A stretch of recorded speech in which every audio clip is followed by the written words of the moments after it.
Oh my God.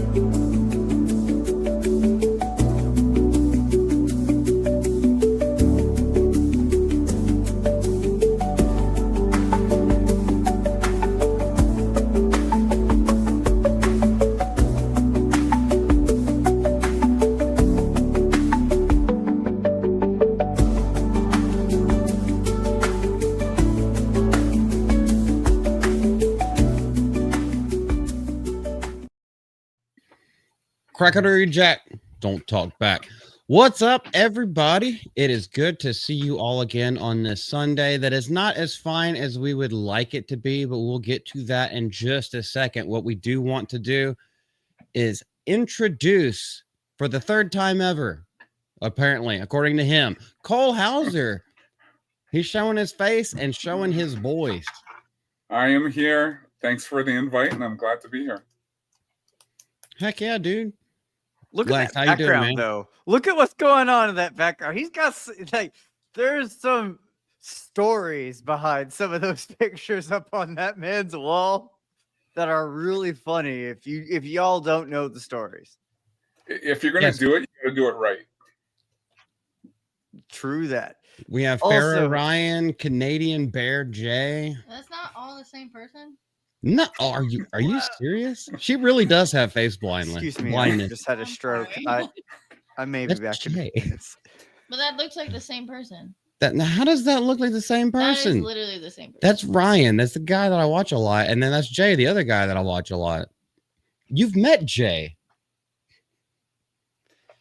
Malty, for once, I'm encouraging you to have a domestic to correct this issue. Oh, we haven't done domestics in about a month. Yeah, she normally falls asleep. Start it off hot? We're gonna do domestics. Well, no, because about an hour in, I'm gonna go to bed. Well, we can start it off right now if you want. We got a lot of things. Hold on. Why are you laying hands on a man? And so it begins. Oh, you gotta take him out. Oh, it's gonna be like that. Hold on, try to take my ring.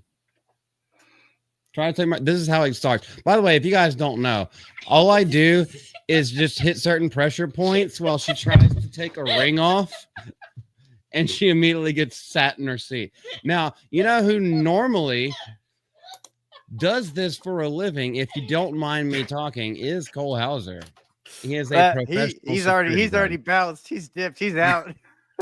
No, I'm here. Give me the ring. Give me the ring. You don't get the ring. Come on, Smeagol. She is, by the way, for y'all, those of y'all that don't know, it's the one ring. That's what I wear on my right middle finger every day because Lord of the Rings Extended Edition only is the best and only the best. I watched it this week. Oh, heck yeah, dude. Oh, Lord. I don't want to hear about that right now. Yeah, because she can't comprehend it. She can't. I watched the first one and it made no sense because it's like the movie just ended abruptly. Like it's like, oh, here's a mountain. Almost like it's one of three. You're supposed to keep watching. I thought they would at least make it to the mountain in the first movie. Why would that happen? Then I don't know. You don't. Okay, so do you not remember when the movie ended? I looked over at you and I was like, "That's it." Do you know what a journey, not only a hero's journey, but like all of the heroes in there, not only the references to what it's actually about, which is World War I. I'm standing here and I'm just in pain. I know, it's a weekly thing you go through, though. I endure much for the sake of. I'm not sure. Anyway. Well, here's the thing. Okay, so she's reading The Long Walk now after we saw the movie. And it's very, very different from the book. I mean, they're keeping it pretty similar, but right now I'm at chapter 6 and 30 people have died. So she's actually reading the novel. Wow. Hopefully she can read the Lord of the Rings novels. No, I'm not going to do that. So that way she can better understand the story and grasp the tale. I gotta go to Twilight. I gotta shout out to Sin's Corner who joined us for that episode when we talked about that movie. True. Sin's Corner was there. I had no idea how big she was and that she worked for Latino Slant until afterwards. And I was like, you are such a darling sweetheart. I appreciate you. And so I've kept up with her now, and I hope y'all do too.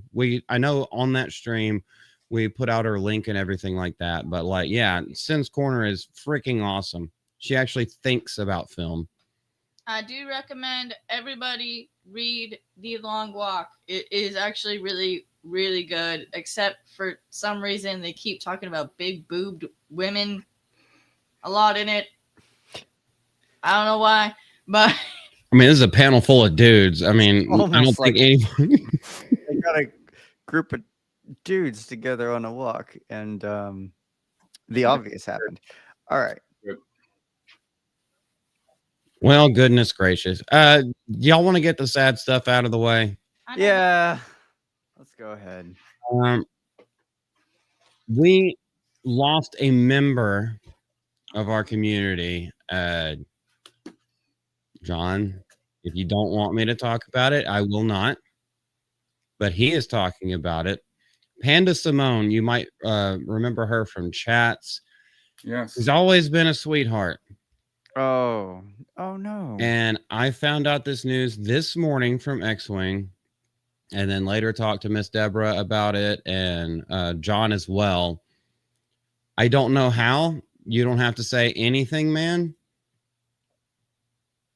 You don't have to give us anything, but we're just coming together like just to show her the love that she showed us.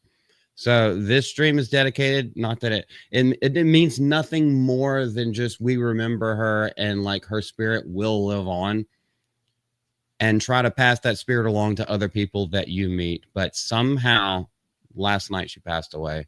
Oh, and geez. so I am extremely distraught, and John is even worse, and Miss Deborah and everyone who knew her, but we want to shout her name out.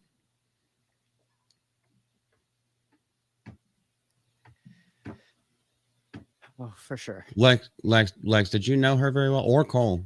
No, I can't say that I did, but you know, there's so many names in the community that you see so often, and you get so used to seeing, and it's like you've never even seen this person in your life, and yet they're part of it because they're part of. They love what you love. They talk to the people that you talk to, and in a real way that is still community. And so to hear about it still kind of hits in a way. It's just like, that I know that name.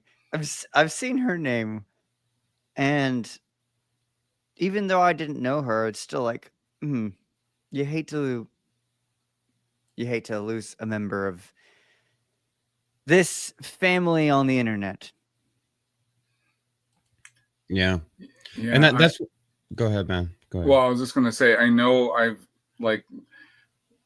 seen her in Jay's chats, and anytime I've been in there, you know, if I say something, say hello or whatever, she would always Panda Simone would always say, "Hail Colhauser." So that was my interaction. So this is quite shocking. Yeah, like I said, we don't need to know details. We don't necessarily need to know. But what we do know is that she's up there flying around in heaven, sitting next to God, talking with God him. bless. And we wish we could have her longer, but that'd be greedy of us. Hey, she's in the coolest spot ever right now. Probably so, underneath the air conditioner. I guess there's air conditioning in heaven. I don't know. There's whatever you want. A palace has been made for you, for those who believe. Is it one of those like, air vents that like are on the floor? Because those ones are good because it just blows up at you. Or is it one from above? I guess it's whatever you want it to be. Cole, were you starting to say something? Well, I was just gonna say, you know, it's like you try to make everything meaningful to the people you meet and you remember. So, you know, you just remember who you've met and who you've talked to, because that goes a long way.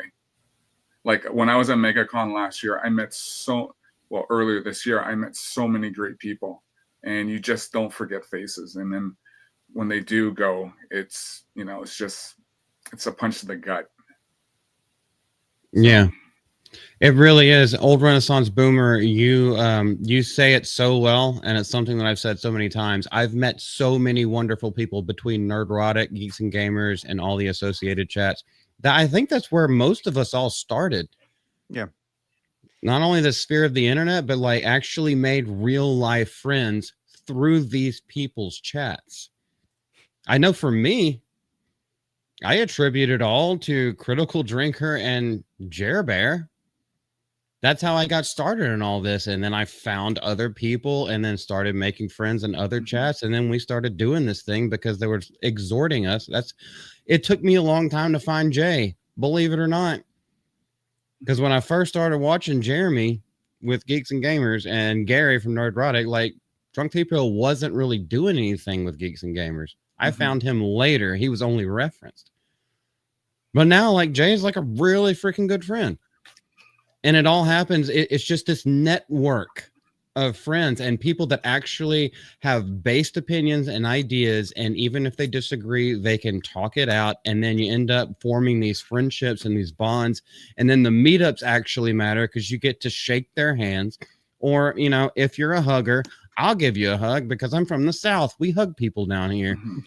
But like, yeah, you could spend time with these people face to face and realize that they're not just letters on a screen. They are real human people. No, exactly. Like I met Jay basically first because when Jay was in Toronto, and that's how I met him. And then that's how everything, you know, trickled, you know, upwards to meeting everybody else.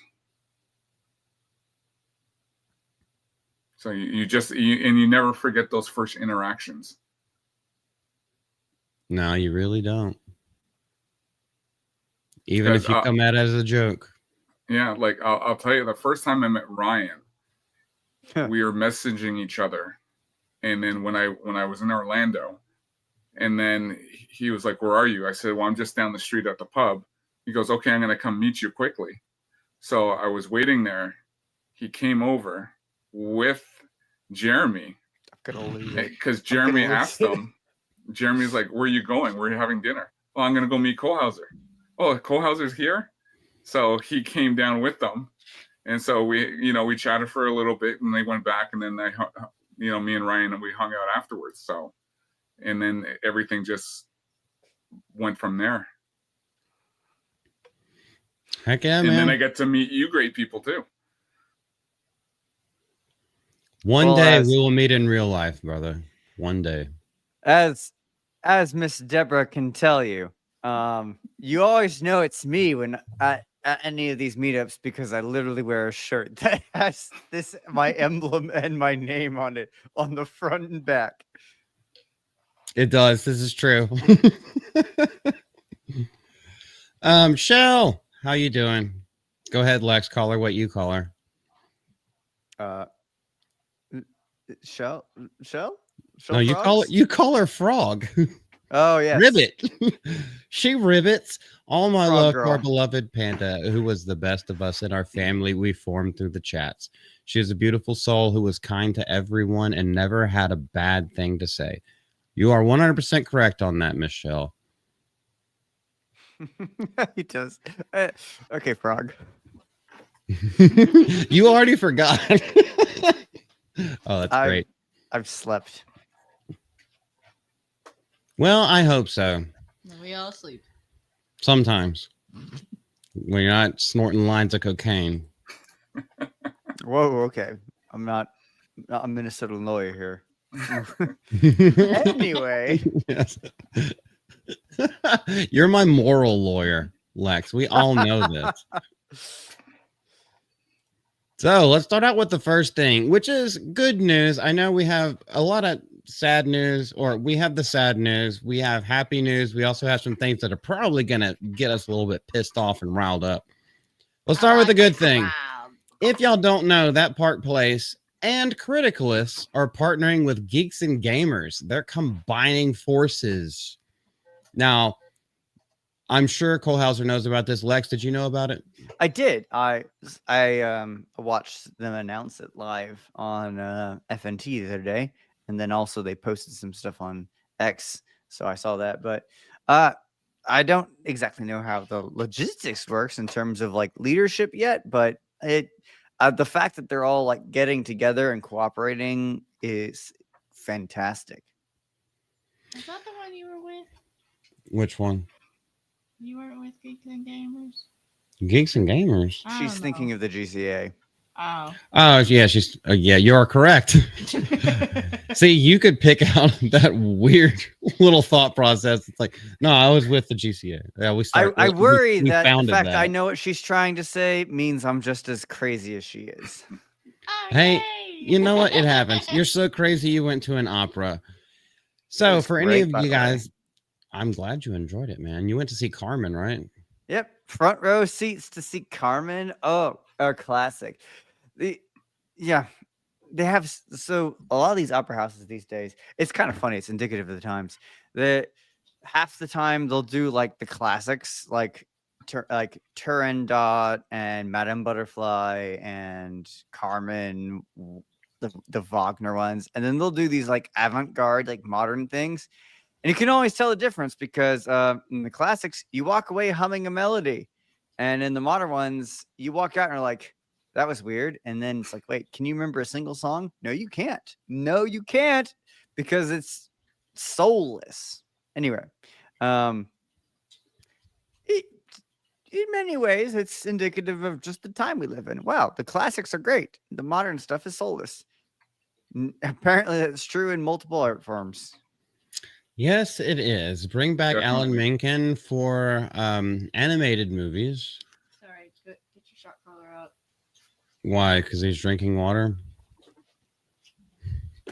All right. So anyway, people who don't know about this, okay. So I use the Park Place as a reference for a lot of the videos that I put out on my channel, and they got to a point where it was supposed to be basically like park hopping, but as an editorial, or maybe not even an editorial, but as a news site.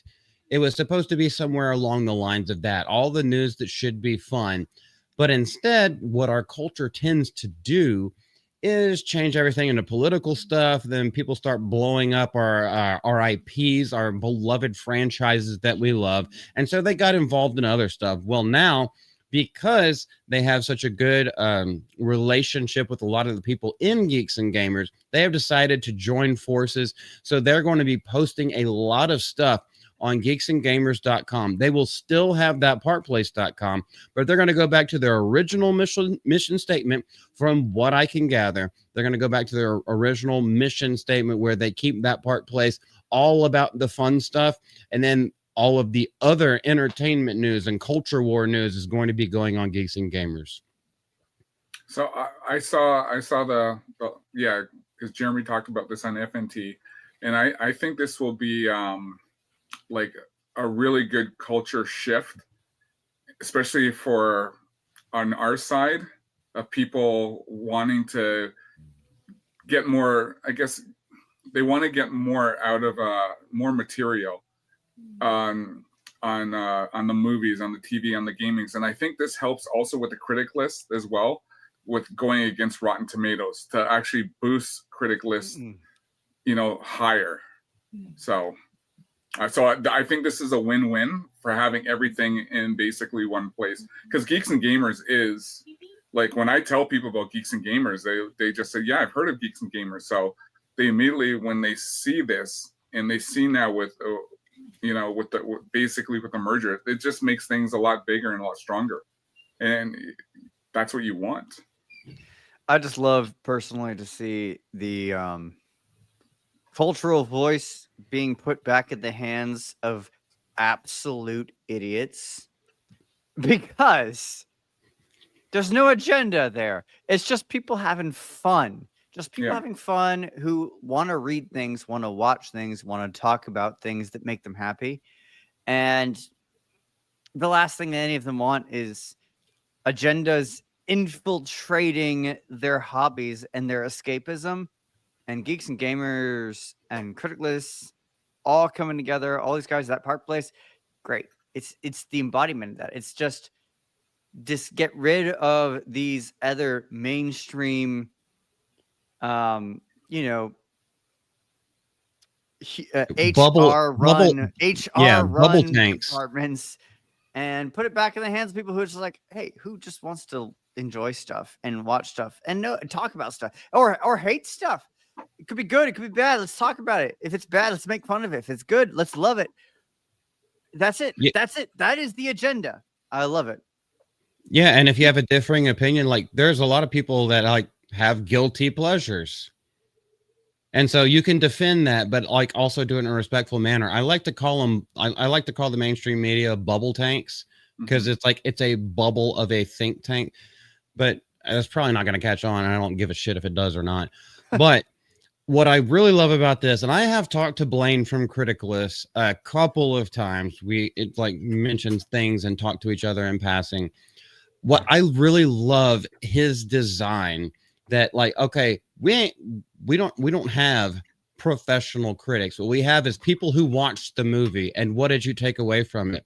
And then everyone can comment on, you know, because I have a couple of reviews on Criticalist. I need to be better at posting stuff and like writing it out, but like you can actually respond to the people who read your review, and then you can have a dialogue with them. It's like, well, this is why I thought this way. How did you feel? What did you take away from this movie?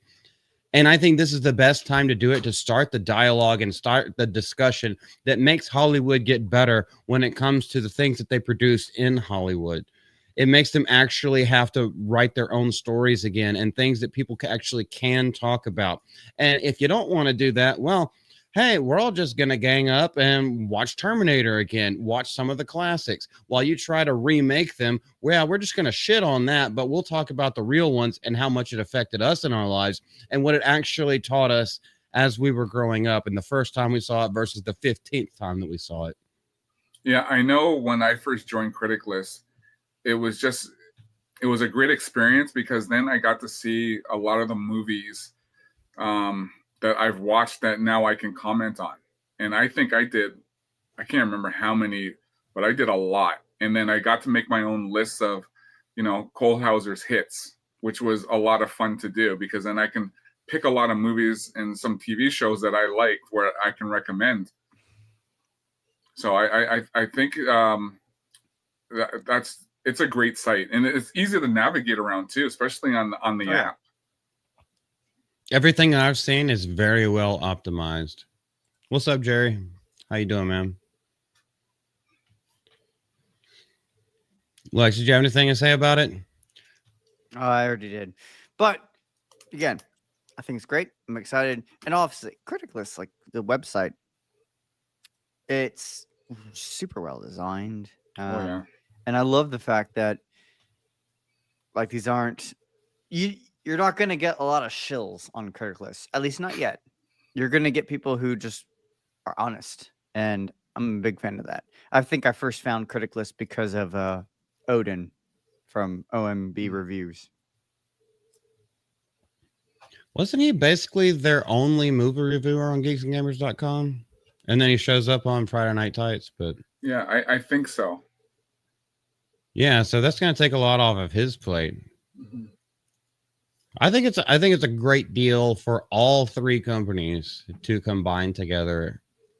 I mean, you can call it conglomerate all day long, but I think with the same, if they have a solid goal and a solid mission statement, I think it's a good choice. No, definitely, because it works for basically everyone in the sphere. So it just makes sense for all. Well, they pretty much already work together, but it just makes sense for them to just to merge. Mm-hmm. Yeah, if I know anything about Jeremy, like this is the second time that I've called him Jeremy and not Jer Bear. I have to call him Jer Bear, but if I know anything about him and everything that I've seen ever since 2017 when I first started watching him, is he wants people's individuality to shine. You can see that they're not towing some kind of company line. They want not derision, but they do want division of thoughts. So bring what you have to the table. And then that's what's going to truly make it work. That's true diversity. Not just checking a couple of quota boxes. No, exactly. I remember I was watching Well, Jay on the Monday Hangover was doing Independence Day. Now it's a decent movie, but I put in a review. It was low, but but at least everyone respected my opinion of it because I gave it a low review, right? And that's and that's the whole point of it, right? Is having other opinions, because you're not going to agree with everyone else. So Jeremy Pride.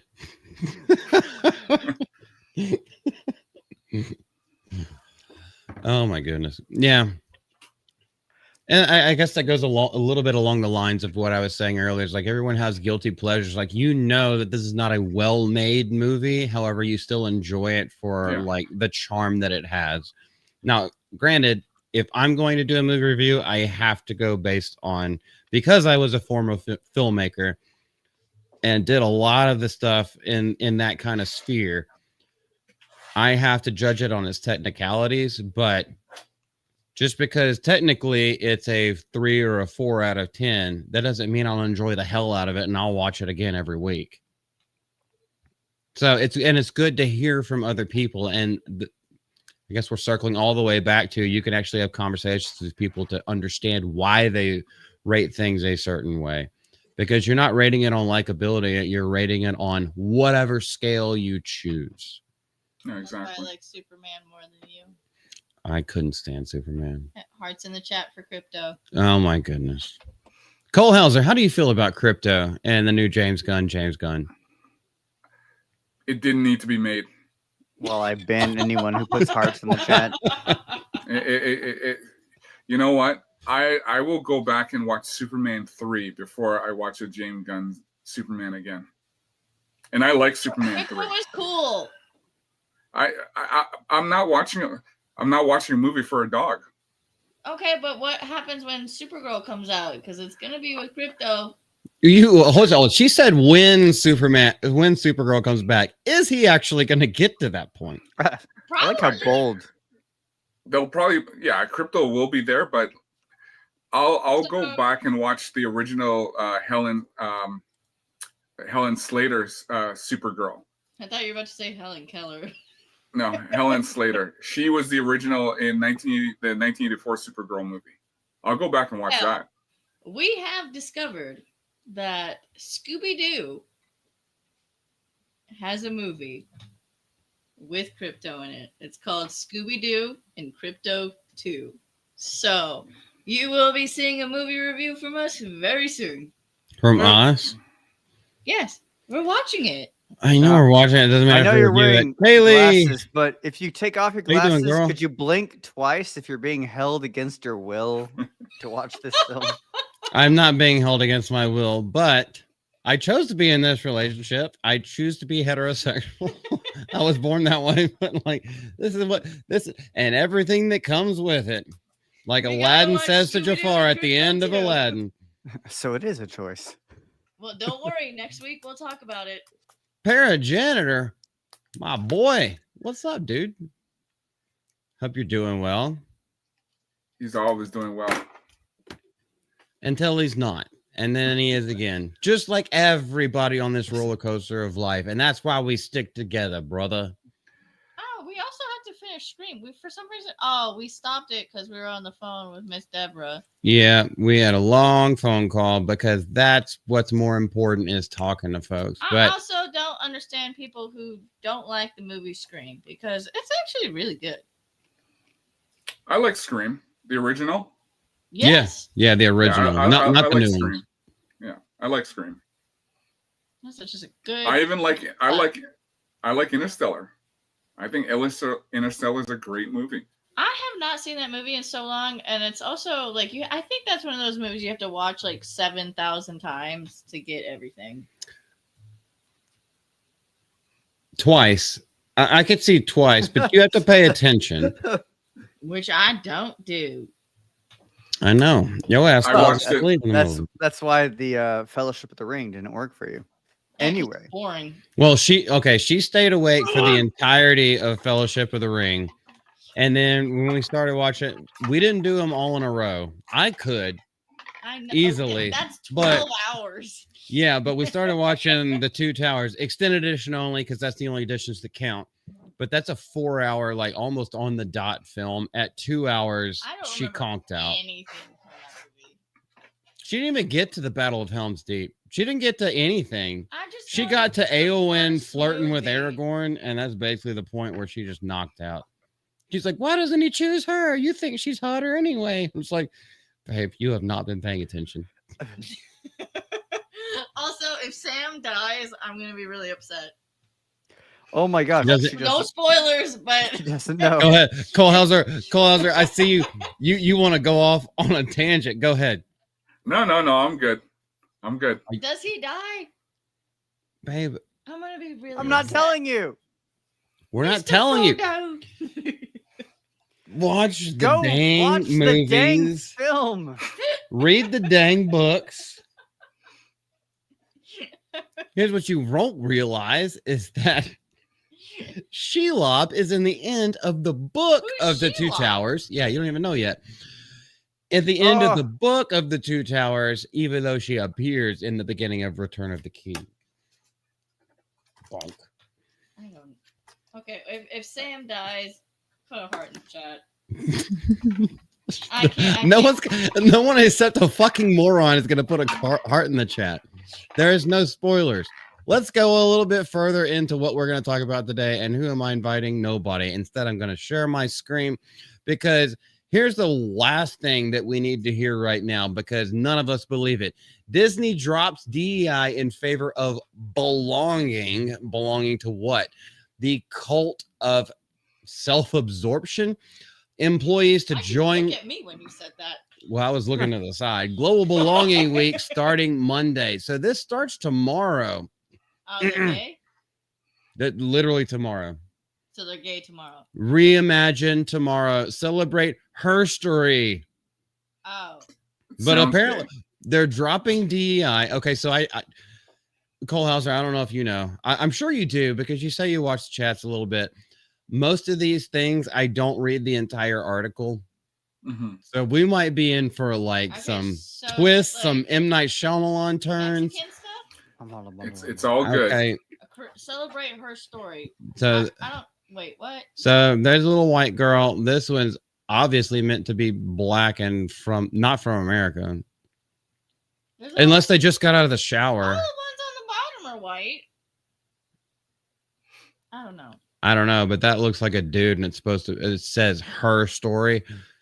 Uh-oh. Actually, See, that if one I- looks if like I a can dude just- too. Oh, it is gay. If I can just point out I never understood DEI because me being black, I don't want to watch a movie about a black superhero who doesn't appeal to me. You know, I grew up watching a white Superman. I grew up watching Spider-Man who's white, Batman who's white. I don't care. You know, I don't want to see somebody race swapped. So about the Little Mermaid, how do you feel about that? Well, same thing. I've never watched Little Mermaid, but I might have watched it when I was a kid. But once you start race swapping characters, it loses the appeal. Like I get into it where, maybe some of my black friends would go, well, why wouldn't you want to watch that? You know what? Make your own superhero and maybe I'll watch it, but don't shove it down my throat where I have to watch it, because it's there. It's like the whole thing with, I never saw Black Panther because it wasn't a character that appealed to me. So, Oh, sorry. If you didn't go and watch Black Panther, you're not really black. Sorry. Yeah, That I them's guess the rules. I'm racist for not watching it. Yeah, don't you remember? Like white people couldn't even buy tickets. Yeah. Well, they didn't want white people to even buy tickets to Black Panther 2 on opening day, Wakanda Forever, because they needed to race bait the real life death of Chadwick Boseman, and this is a blacks only movie. The race baiting is it's so fucking retarded. Yeah, it's like Wesley Snipes. I like Wesley Snipes because he's a great actor. Doesn't matter. It doesn't bother me that, it doesn't appeal to me just because he's black. He's a great actor, and that's why I go watch his movies, right? But once you start doing that race swapping, it loses its appeal. Okay, let me tell you something. I got a level. Okay, I level with y'all all the time anyway, but I'm just gonna say this live on stream. Oh, jeez. Oh, I boy. grew up in the fucking ghetto. I grew up in the hood. We made it 35 There's- minutes. Here we go. There's a lot of words that I use that a lot of people shy away from. I'm also not 100% white. I am 50% redskin. I don't give a fuck what kind of slur you want to call me. And then I grew up saying these slurs because I grew up with a very diverse amount of people, you know, whether it be black, brown, white. I didn't grow up around red people, but it doesn't matter. And we did not see that as kids. We were taught that once we went to high school. And I know it for a fact because I grew up with these kids and we'd stay together on Facebook once that became popular. And we all like met up. It's like, hey, I went to elementary school with you. I went to middle school with you. And then in high school, you saw the shift and change where race became a thing all of a sudden. It's like, we broke bread together. We had sleepovers with each other. We played outside in the yard all day. It was never an issue until people made it an issue. And that's what these motherfuckers are doing. And so anybody who does this kind of shit, it is a forced and taught perspective. And people have drawn in hook, line, and sinker. They've just taken the bait. And now these niggas are getting drug out of the ocean. 6 minutes. So Let me give you. this shit pisses me off. Go ahead, Cole. Yeah. Let me give you a good example. So 24 is like my favorite show. I love 24. I love Keith Sutherland. When they did the reboot and they put a black lead in, how many episodes do you think it lasted? 8. 2. I believe it was like 5 or 6, because nobody wanted this character. You know, they wanted Kiefer back and somebody they can relate to, but they just, and it happens every time with every show, every movie they put in, it doesn't make anything. And 24 is like one of the best shows out there. Like the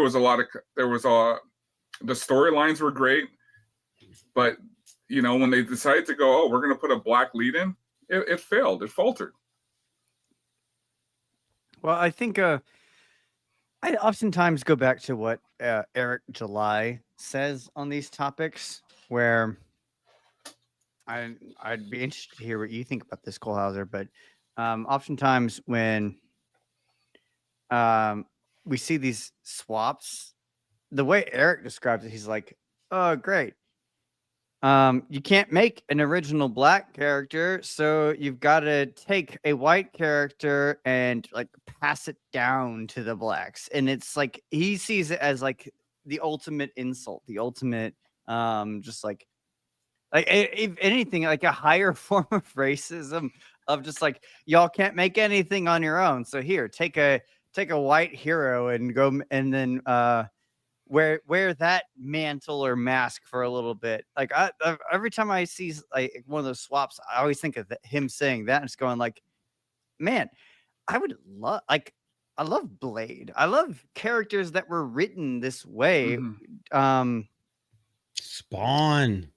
Why don't we just do that? Because they have no originality. Okay, we know why. Yeah. Fair. But like, do that, please. Please, gosh, give me new characters that are different. Give me new characters that are diverse, but that are well written. I so very much want to see them. Well, yeah, and I agree with everything Eric says. It's just like and everyone knows I'm a huge Transformers fan. I love Transformers. When they brought out Rise of the Beast, was it last year or the year before? And what did the director say? We're making this movie for Black and Hispanic audiences. Hold on a second. This Transformers is about robots. Yeah. How are you it has making trans this in the name? Didn't you know? Yeah, but it's like how that's not appealing to me. I'm watching this movie for the robots. I'm not watching it for being tailored to the color of my skin. I grew up watching Transformers because I like the Transformers, not because it's appealed to me for black or Hispanic audiences. It just makes no sense. It's just like back in the 90s. So when G.I. Joe relaunched for season 3, they got rid of a real American hero and they made it a real international hero. But there was such blowback that they had to go back to a real American hero. So, yeah. Bro, we didn't care about. I guess my entire point is we didn't care about this shit. It's like it's not aimed at. It shouldn't be aimed at certain demographics. It should be aimed at entertainment. Okay, so we had Mr. T in the A-Team. Yeah. We had Uncle Remus in Song of the South, and then he actually won an honorary award for that performance, and they stripped it away from him and tried to cancel the entire movie. None of us cared about that growing up, and then through most of our formative years and into our adult years until they were just like, by the way, if you're a certain skin color, we should treat you differently. So we have to change our entertainment because we can't write our own stories that have anything. We can only write about ourselves. And the only thing that we've been taught is that we've been oppressed. It's like, well, who is we and why have you been oppressed and why have you not risen above? If you like the American dream so much, the whole American dream is that you rise above your oppressions, your perceived oppressions. Like, no, I'm going to become a professional victim and make everyone be a victim alongside me and then wonder why they lose billions and billions of dollars every fucking year, sometimes on every single project. Mm-hmm. And wonder why the American populace and just the normal person that goes day to day and interacts with actual human beings with the spirit of God in them wonders why. It's like, why are they making everyone out to be the villain and them to be the victim? I'm not a victim. I can choose to work harder. I choose to love these people because they're just like me. They're going through the same things. But these people on their moral high horse, morally grandstanding, want to dictate the life. And then they have the No Kinks March. Sorry. Okay. I'm getting a little political. No, it's all good. Well, but think about this. Think about this. Sorry. If Disney came up to me, if Disney comes up to me and they say, Colhauser, listen, we want to make a movie about a black character. And then I say to them, well, why? You already have these characters. And then they'll say to me, and then, well, you don't understand black plight. Well, you're white telling me I don't understand black plight. So you're telling me that I have to agree. I have to basically watch this race swap character. But that's what they're going to say to me. They're going to tell me that this is something that I need to follow and watch.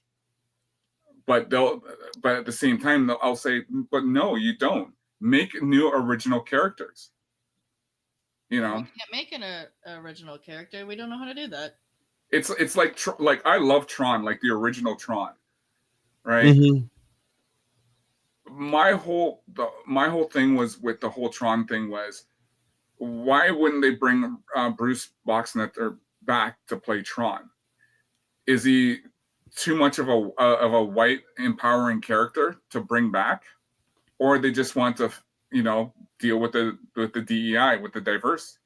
And that's how I looked at it. They didn't want to bring back another white strong character. That's why he was left out of it. That's my opinion. Snow White. It was you can go ahead and immediately we have to put in a Hispanic woman, even though that's not the story of Snow White. No. You can read the book, and it says her skin is as fair as snow. That's why she's called Snow White. Yeah, they changed that to she was born in a winter storm, so they called her Snow White because she was born while it was snowing. Why did we flip it? It makes no sense. Well, they also it's less of that.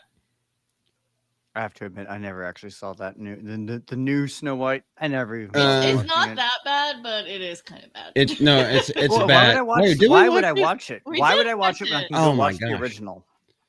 See, that's the thing, because we watched the original, and then she was just bringing it now back to my mind. We actually did watch the new one, and I just ragged on it and clowned on it the entire time. The entire time you were like hiding your face. Okay, in the pillow but and flipping over and kicking your legs. It's the biggest thing about Snow White is that it had a purpose to the storytelling. And what did they do with the new one? They changed the entire purpose of the story. Oh, it's not about, it's just the evil queen has been the hottest for a long time, and she's jealous, and she's so jealous that she wants her dead. When Snow White is fair, not only the fairest in the land in that one, but she also has a good heart. She never ends up leading in the original Snow White, by the way. She never ends up having any position of power. She just gets the prince. And now in this one, it's just like, who's the fairest ruler? I was like, all right, what communistic society is this? You have to. Then we're gonna be. It was like, well, you used to make apple pies, John. Did they It was make so. an It apple was so. pie in that movie? I can't even remember. We watched it one time, and I was like, I don't want to think about this ever again. She talked about pies. She talked about it a lot. Talk about cream pie. It was in one of the songs. I should. Okay, don't talk about me, Rachel Zegler, cream pies. Oh, okay. Moving on. Sorry, you can go back to the article. What article were we on? Let's talk about something else. Oh yeah, Don't talk to me and Multi because these are our daily life conversations. yeah. By the way, Colhauser, we go off on tangents quite a bit. So I've watched your show. I've watched the show. So if we could live stream our entire life, you would probably just want to turn away. If you live streamed your entire life, you'd both go to prison. I don't think. No, we're of age. Illegal. We're of age. No, we don't do anything illegal. We just always talk Anyway. about whatever. All right, let's go back to this. Well, let's see what they're actually trying to say, because this does come from TPP. The Walt Disney Company appears ready to drop diversity, equity, and inclusion in favor of belonging. And I think OBR, or what's his name in chat? Old Renaissance boy. Boomer.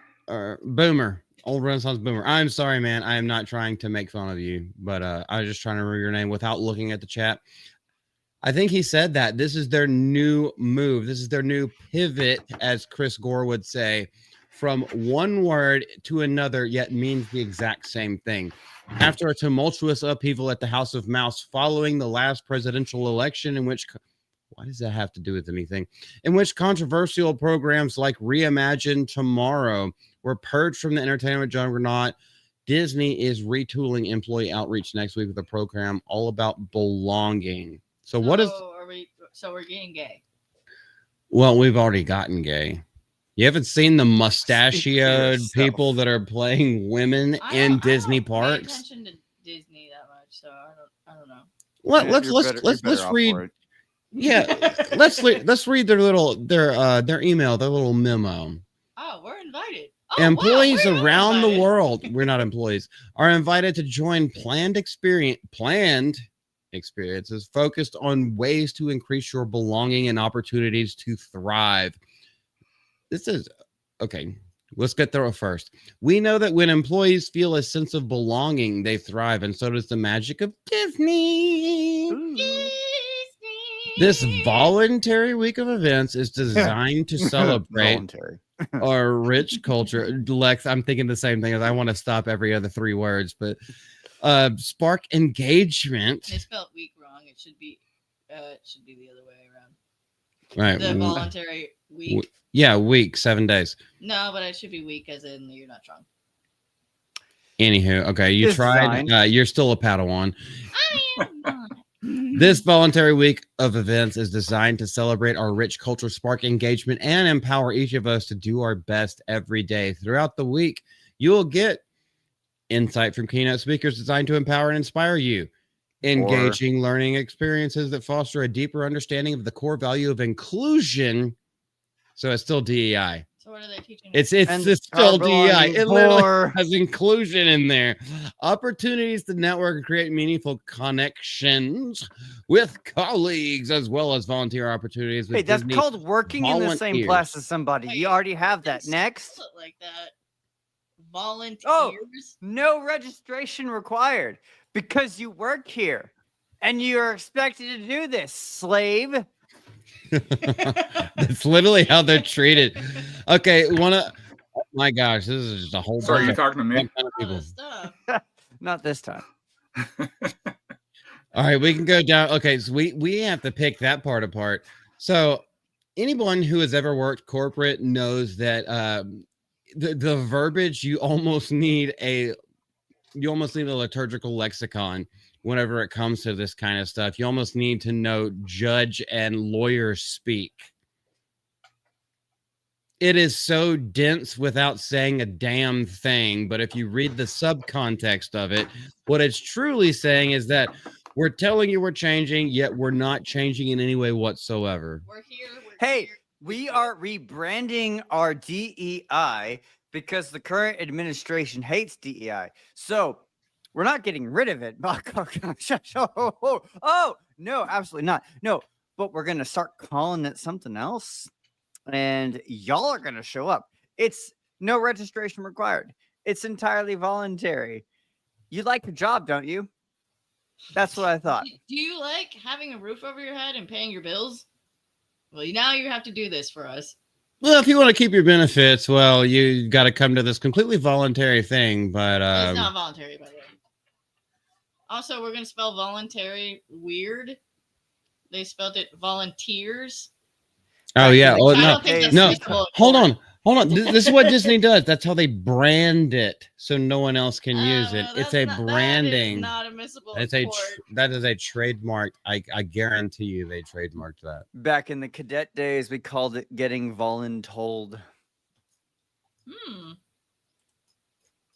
You just have to do it, otherwise you're fired. Old Renaissance. Disney's customer service was so good long ago. I went to Disney World actually. Oh golly, what year was that? 2008 or 2009. It was the best thing in the world. Florida It was or California. Florida, Disney World. It was absolutely awesome. You see It this was with so almost many like companies. we literally were talking to each other. The girl and the family that I went with, we were literally talking about it's impossible to be upset here because everything was awesome. At companies around the world would send execs to Disney to learn customer service. And yes, and it also I agree with you 100%, and I have personal experience with that. It's not that way anymore. Now, I haven't been since then because I can't freaking afford it. But, obviously watch Park Hopping. Is NBC Also, I don't want to set foot on a park on the that has men dressed up as women at doors, greeting children, and all those things. Yeah, we don't want You've that. seen the shit. videos, Yeah. but I mean, is NBC blue? NBC is the peacock. but so many companies, you see this now, and it is the pattern for so many. Like if you look at the last 100 years, first generation that runs the company are passionate about the company and the service and the customer. And then each subsequent generation gets more and more lax. And they just start taking for granted what their predecessors built for them that they didn't build themselves, that they've just received all the benefits of. It's so common. So and you see so many companies that start to fall apart because of that very thing. The founders and maybe even second generations, like it was their passion, it was their life, it was like what they aspired to, and now it's just a job. And once you get to the job part of a company, it starts to fall apart because no one's on fire anymore. It's turning into you either believe in the LGBTQ, please, LMNOP, or here we go, we have to bring it into race, which is like, hey, we're just hanging out. I don't understand why I have to accept every single thing going on. But that's all the left has. They have to make it about race. They have to make it about diversity. They have to make it about LGBTQ. That's all they got. When who was it the other day? That Supreme Court justice who said being black is a disability. Since when? I'm just like, you know, how can you equate that I'm disabled because of my skin color? I don't get it. Here you know? on Malty's channel, we support people of all types of disabilities, including those who are black. Well, he doesn't like retarded people, which I am. He must. I can't We're stand still her. there. That's why we do domestics.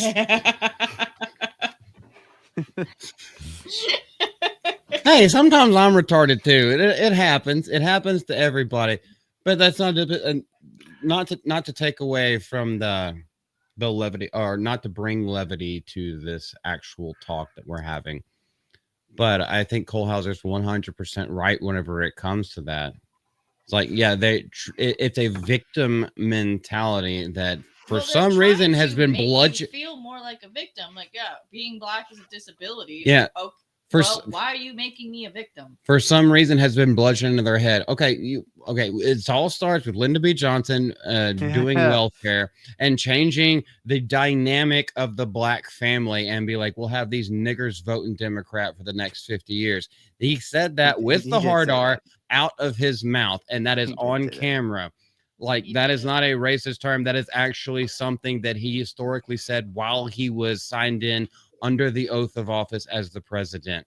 That's exactly why it was done. But because before that, black families were actually some of the most profitable. They would stay together, have kids, and then the father and mother would stay together, and the black family was actually doing really well. Then they were stronger than a lot of the white families in the country, statistically. Yes, exactly. Statistically, they were doing some of the best. And then they were incentivized to have single mother households, and look where the black crime rate went. Look where the black poverty rate went, because it was like, we'll be suckling on the teats of the government that will continue to give you promises yet never fulfill on them, and you'll never be able to pull yourself up unless you put in the work.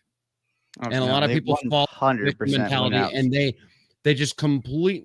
Oh my goodness! All right, they 100% went out and destroyed black families, and it was on purpose. And then they put couples right in with some of the phrasing of the 13th. They all of a sudden they then group people all into public housing, into these big compounds that they've incentivized to not have families, and then they heavily police those areas. Oh, there's a lot you could say about it. There's so much to say on that topic. And then he never comes back. Yeah, but like, even for the entertainment side, it's just like, you know, who's being victimized. Like, when it comes down to, like, they're saying, oh, you got to put a black actor in, you got to put a gay actor in, there's just so many, you know, check boxes you got to do because I think it's a lot of white guilt where they say, oh no, well, you know, we have to do this. Well, no, you don't. But that's where some of these people on the left thinks, you know, where the white guilt comes in, where they go, we have to make it equal, even though blacks are like 13, 14, 15% of the population in the States. Like, it's even smaller here in Canada. Like, it's small here in Canada. Well, are you demanding more blacks in movies, or do you just want? But that's the whole point of these check boxes, right? Putting more diversity in these movies. That's why they've been doing this. That's exactly what she just said. She's like, do we just want a good story? Now, we have instances of the best person getting the role years past, decades and decades ago. Talking about Black in America? No, I'm not talking. No, I'm talking about decades ago. Black in America sucked too, but that's exactly what she's talking about. It's like, no, it should be the best person for the job, not just because you check a couple of boxes. That's how it always should have been. That's how it always used to be, and then that's when everything was better. Now you wonder why people are artistically derelict and desolate. Is because they have to worry about first of all, the only things they can write is the things that they put themselves on, like their own sheltered experiences on a already beloved IP. Well, let me retool this using only the things that I know, but you haven't really used the life. They have to check the boxes, so then they get the money from producers. Yeah, that's where I was going with it next. And then in order to get Academy Awards or Oscars, now they have the checklist where it's like, well, everyone has to have some point of diversity at some point. It's like, why does that matter? Why not just get the best ones? There's a reason why you don't have these time. Sorry, go ahead, bud. So don't they have all these rules now where it's like, in order to win a film award, you have to have this percentage of a diverse cast, this percentage of a diverse, like behind the scenes staff and all that type of stuff. Isn't that like, isn't that still a thing? Yes, it is. It's been a while since we've talked about it, but award season is coming up. Oh, great! Sure you know who cares? I don't. Frankly, I think it. Your sound guy better be gay, because if not, you're not going to win an award. Yeah. How do you know if this person's gay? Is it just how they identify, or do you have to actually watch them take a dick up the butt?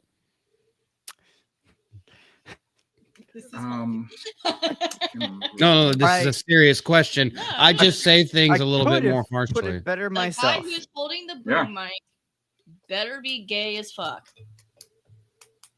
Otherwise, you're not going to win an award. Look, if they have a Californian accent, they already sound that way, so I think it counts. Hey, Janitor, I'm so glad that you're here, man. I love you, dude. The real G casted for Ray, but lost out because Jamie Foxx brought the director of Church's Chicken. You could have brought the dessert of watermelon, and maybe you might have still gotten the role. Probably. I prefer Mary Brown's fried chicken.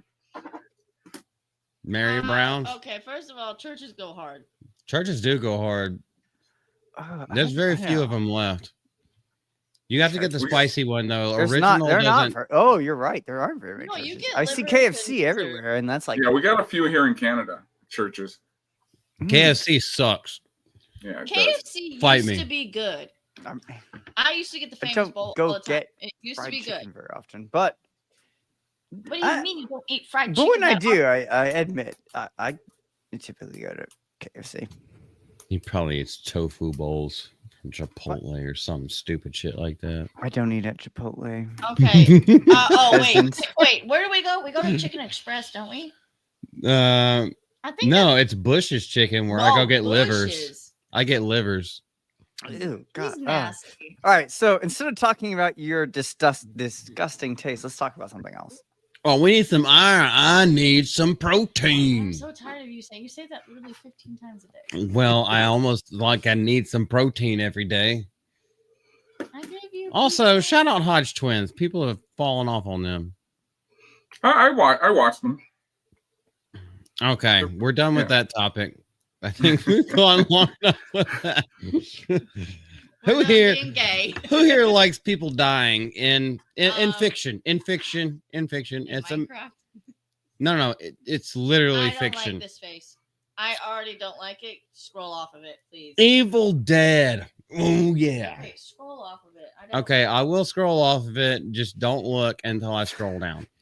Evil Dead Burn, the new sequel of the Evil Dead franchise, sets a video give first look at the horror sequel. It's down. It's not there anymore. I'm sorry. I don't like scary faces. So I have nightmares 24/7. Before we go through this real quick, I am a huge fan of horror. I'm a huge fan of the Evil Dead franchise, Evil Dead 2. What do they say? Opposites. Army of Darkness, Fede Alvarez's Evil Dead. And even Evil Dead Rising was good, and Ash vs. Evil Dead. Golly, they've been doing so much with that. But here's the thing about it, is that Sam Raimi and Bruce Campbell have been backing all of these things the entire time, and so it has stayed relatively true to the lore and the camp of what it was literally supposed to be in the first place. The Evil Dead franchise is rising again because the revitalization started back in 2013. We just talked about that, which was followed up with Sam Raimi producing, and he was the original director of Ash vs. Evil Dead with Bruce Campbell. The original thing ran 3 seasons and starred original franchise star him. While there was a lull in content for a short period of time, we had Lee Cronin taking over for Fede Alvarez, and he did Evil Dead Rise. And now we have another one coming out, Evil Dead Burn. Do you guys watch this very often? Or do you like, because y'all know, all right, sorry, go ahead, answer first. And then. Well, I've only seen the Army of Darkness and Ash in the last Ash one. So that was a while ago. So wow. Are you into like gory splatterfest kind of, but also goofy at the same time things? Some. Not a whole lot, but some. Like I think the last. You come back in a bit. Yeah, not a whole lot. To be honest with you. Lex. I can't say it's my type either. Horror films in general tend to bore me. I go to most horror films. I'm like, all right, I already can tell what's going to happen, and then everything follows the exact way I thought it was going to, and it just, I don't know, it doesn't mean much to me.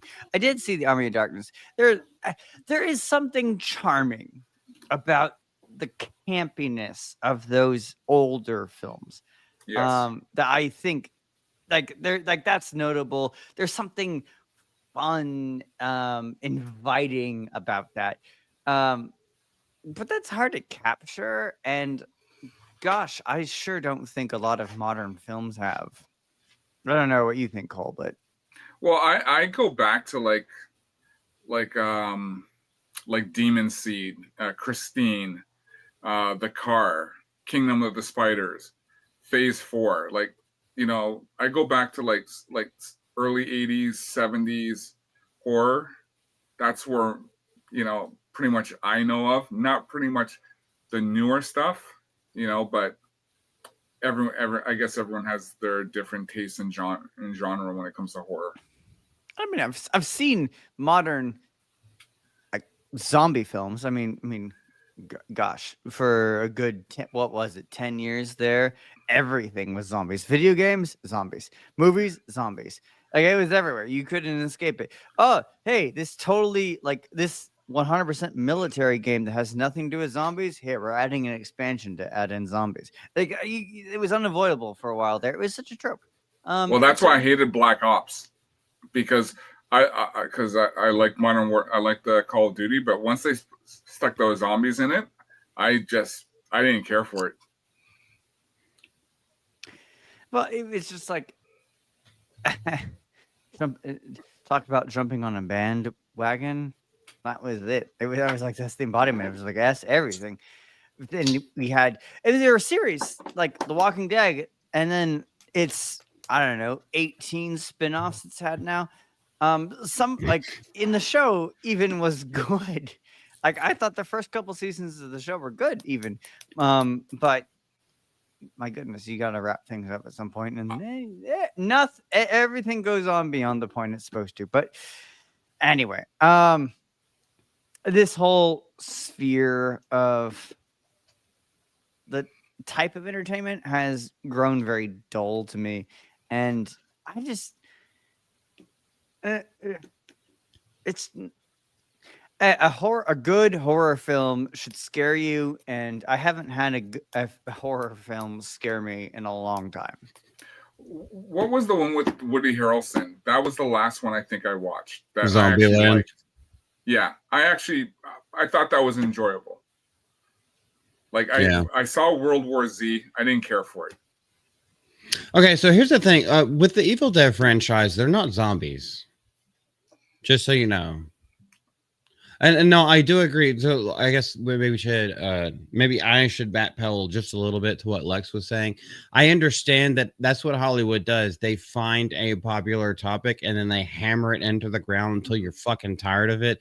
And they suck every last drop of money that they can.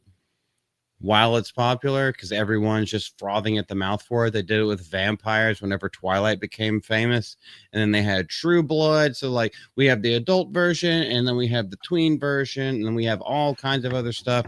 And then Twilight. I've never Well, seen you- Malty in direct sunlight. I don't know if he sparkles or not. I do not sparkle.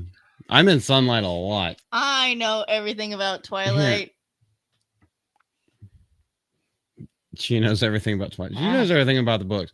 I have watched all the movies, I but know everything anything. about the movies. I know everything about the books. Please ask me about Twilight. I will answer at any point in time. No. But what we're talking about is tropes in like horror type. Twilight's not horror. That's Okay, but romance. that's but you haven't heard the conversation. Horror type tropes. So like there's vampires, and then there's zombies, and then there's the possession films that were really big in the early 2000s with like The Exorcism of Emily Rose, and then it went on to The Rite with Anthony Hopkins in 2005, and it went to all these other kind of things. It was piggybacking off the success of The Exorcism, which was groundbreaking. And as far as these kind of like possession cabin in the woods things, Evil Dead from Sam Raimi was what started this entire trope. And I think they've stayed true to it because the creator of it has been with it through everything. And he always meant for it because they shot it on a shoestring budget. I don't remember if they're still in college, but Let me know if there's a question about Twilight. I'll answer it. oh my goodness. I know. You're like Shad. Nobody is gonna ask about Twilight, woman. So anyway, like they did it on a shoestring budget. What are you doing? There's like that they had very little money. I don't know what you're doing, girl. I'm trying to beat you up. Well, Okay, no that- one rid that's us not of gonna this work. meddlesome woman. You're doing it right at the crook of my arm. That's not where you would do that. This is the skin of a killer. Now you're gonna go into the mic stand, and you probably can't get yourself back up. I can't. I need you. I got you. Look, chat. This is a live feed Barely of back Colhauser's expression as he reevaluates his life choices. I know. Build a snowman. Doesn't have to Yeah. be. Meanwhile, I got a feral Ryan in my background. Yeah. Yeah, that's very good. Okay. Golly, she made me lose my whole train of thought. I'm sure it was Motherfucker. coherent and super important. And that we will No, all it benefit actually from it. no, it actually would have been because it's talking about this thing. And Lex, you're about to fucking have to watch this little clip. Oh, what? Oh man. Babe, okay, seriously. That's never. I That's cannot- never. That's never a setup to something that I want to hear. But anyway, okay, so what I remember now, what I was actually talking about is the fact that, yes, it was grotesque. They were using, methods that no one else had ever used before, not even in the 1970s giallos, but they also made sure they had a twist of the Sam Raimi touch, which means that they kept it a slightly bit goofy. And it seems like they're going along with that as well. And that's why I think, as so far, this IP has survived. But apparently it has wrapped. I don't know. Take one. Action.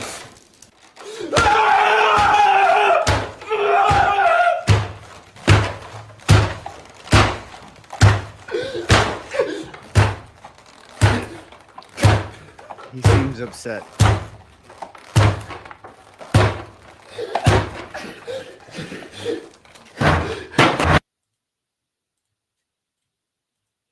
What So- happened?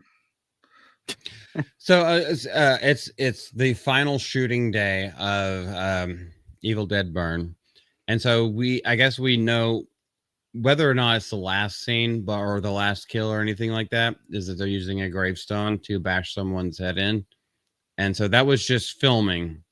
Ah, Mood. What Me, mood? me at work on a Monday. I mean, what do you want?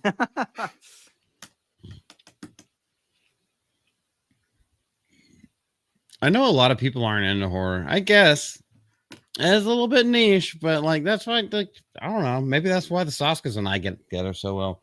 You know what? Uh, I like I said, if I go back to like the 70s and 80s, like even Aliens, like I love Aliens. Aliens is a perfect horror sci-fi. So I agree. I feel like Aliens is more of an action movie. What do you want? She's asking you a question. Do you man. also own the extended? I don't own any versions of Twilight. I just watch them for free. There, now you answered Clayton's question. That's all it was. But if you have any questions, Oh from my the gosh, books women. or the movie, the books and the movie Okay. are different. Put Please her ask away. me. I have the answer. Lock her in the foot locker. I'm not gonna be like Gomer Pyle and leave it unlocked this time. What is that? Twilight's Is cool. that a jelly donut? Sir, yes, sir. Twilight is really cool. Full Metal Jacket, great movie. Interesting story. It is. Okay. Well, It's that. Yeah. Talk about great films of all time. Honestly, though, I like, can't hear it feel anything. that movie always feels like two completely different movies to me. Like the training sequence feels like it's its own like self-contained story, and then the rest of the movie is like its own self-contained story. To me. Yeah, no, I agree. Have you seen the director's cut? Oh, I don't think so. Yeah, the director's cut's pretty good. They got a few more scenes in it, but it just basically rounds off a lot of the stuff that they tried to do. It's like one of my favorite movies is Apocalypse Now. But there's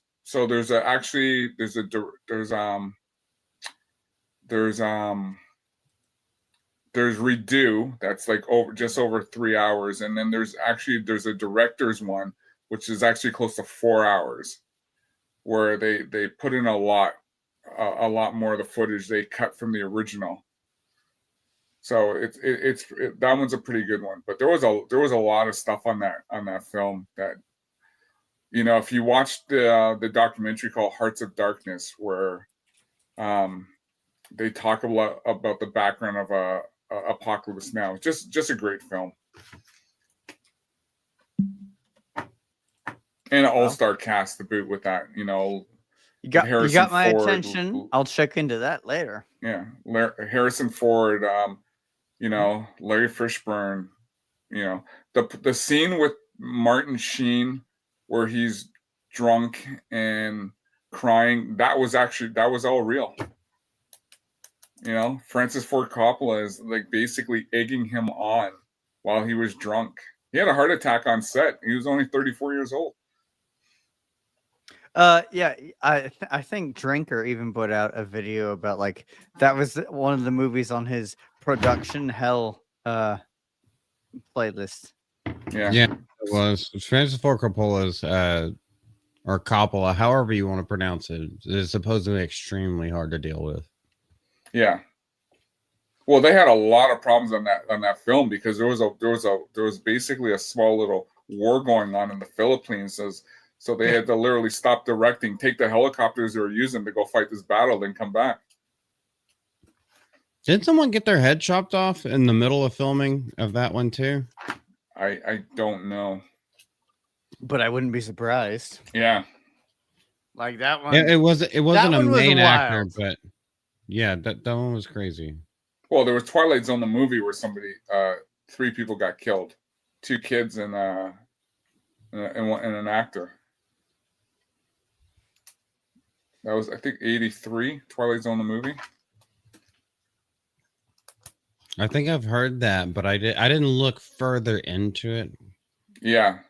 Less of true crime shit, but yeah, that movie just kind of derailed after that happened. Mm-hmm. Oh, imagine that. Yeah. Oh yeah, it's like people can't even. You don't even have time to process your emotions, your thoughts, and if it's the first time you've ever seen it in real life, you don't know what to do with yourself. And no, come on, guys, we got a shooting schedule. Yeah. Let's go. Business continues as usual. Yeah, his head came That's off. part of a lot Anyway, of people. action. Yeah. Places, set, lights, action. That's crazy. That just.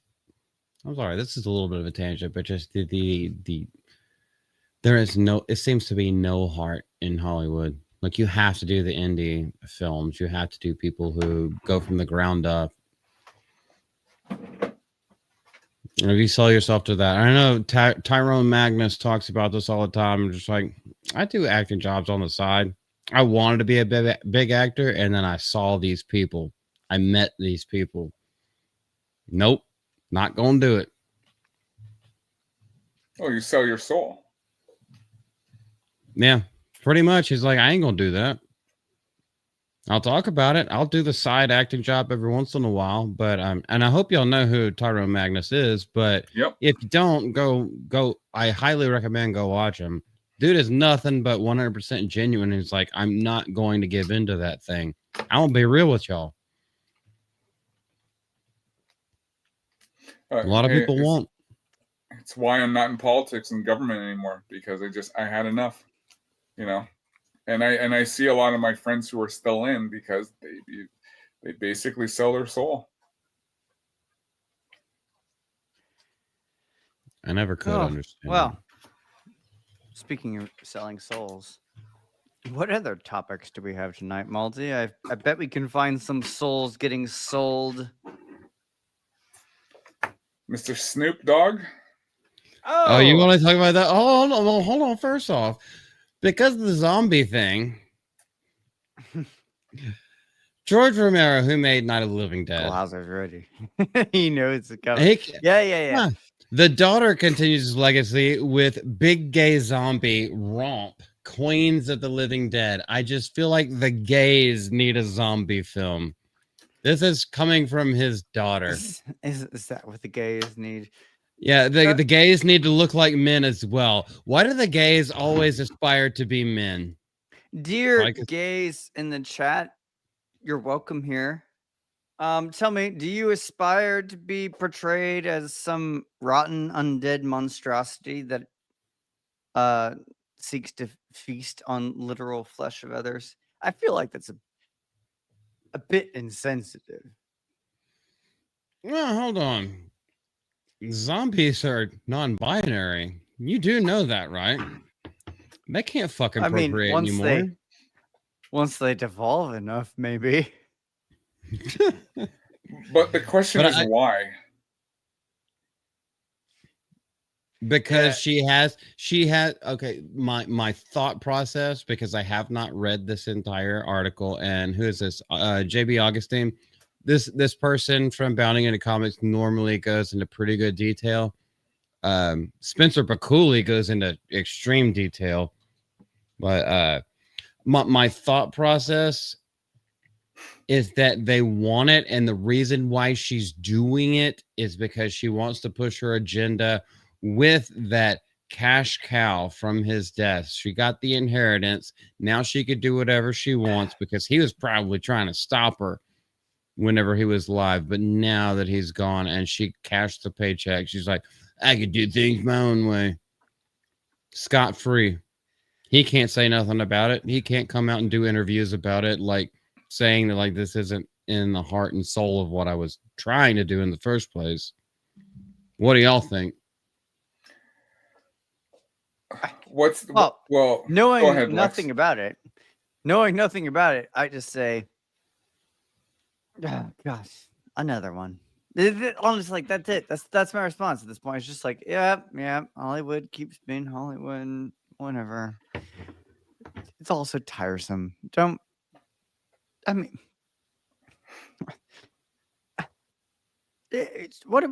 else are you supposed to say at this point? It's been so many years of this constant nonsense of, oh, we have to cater to everyone.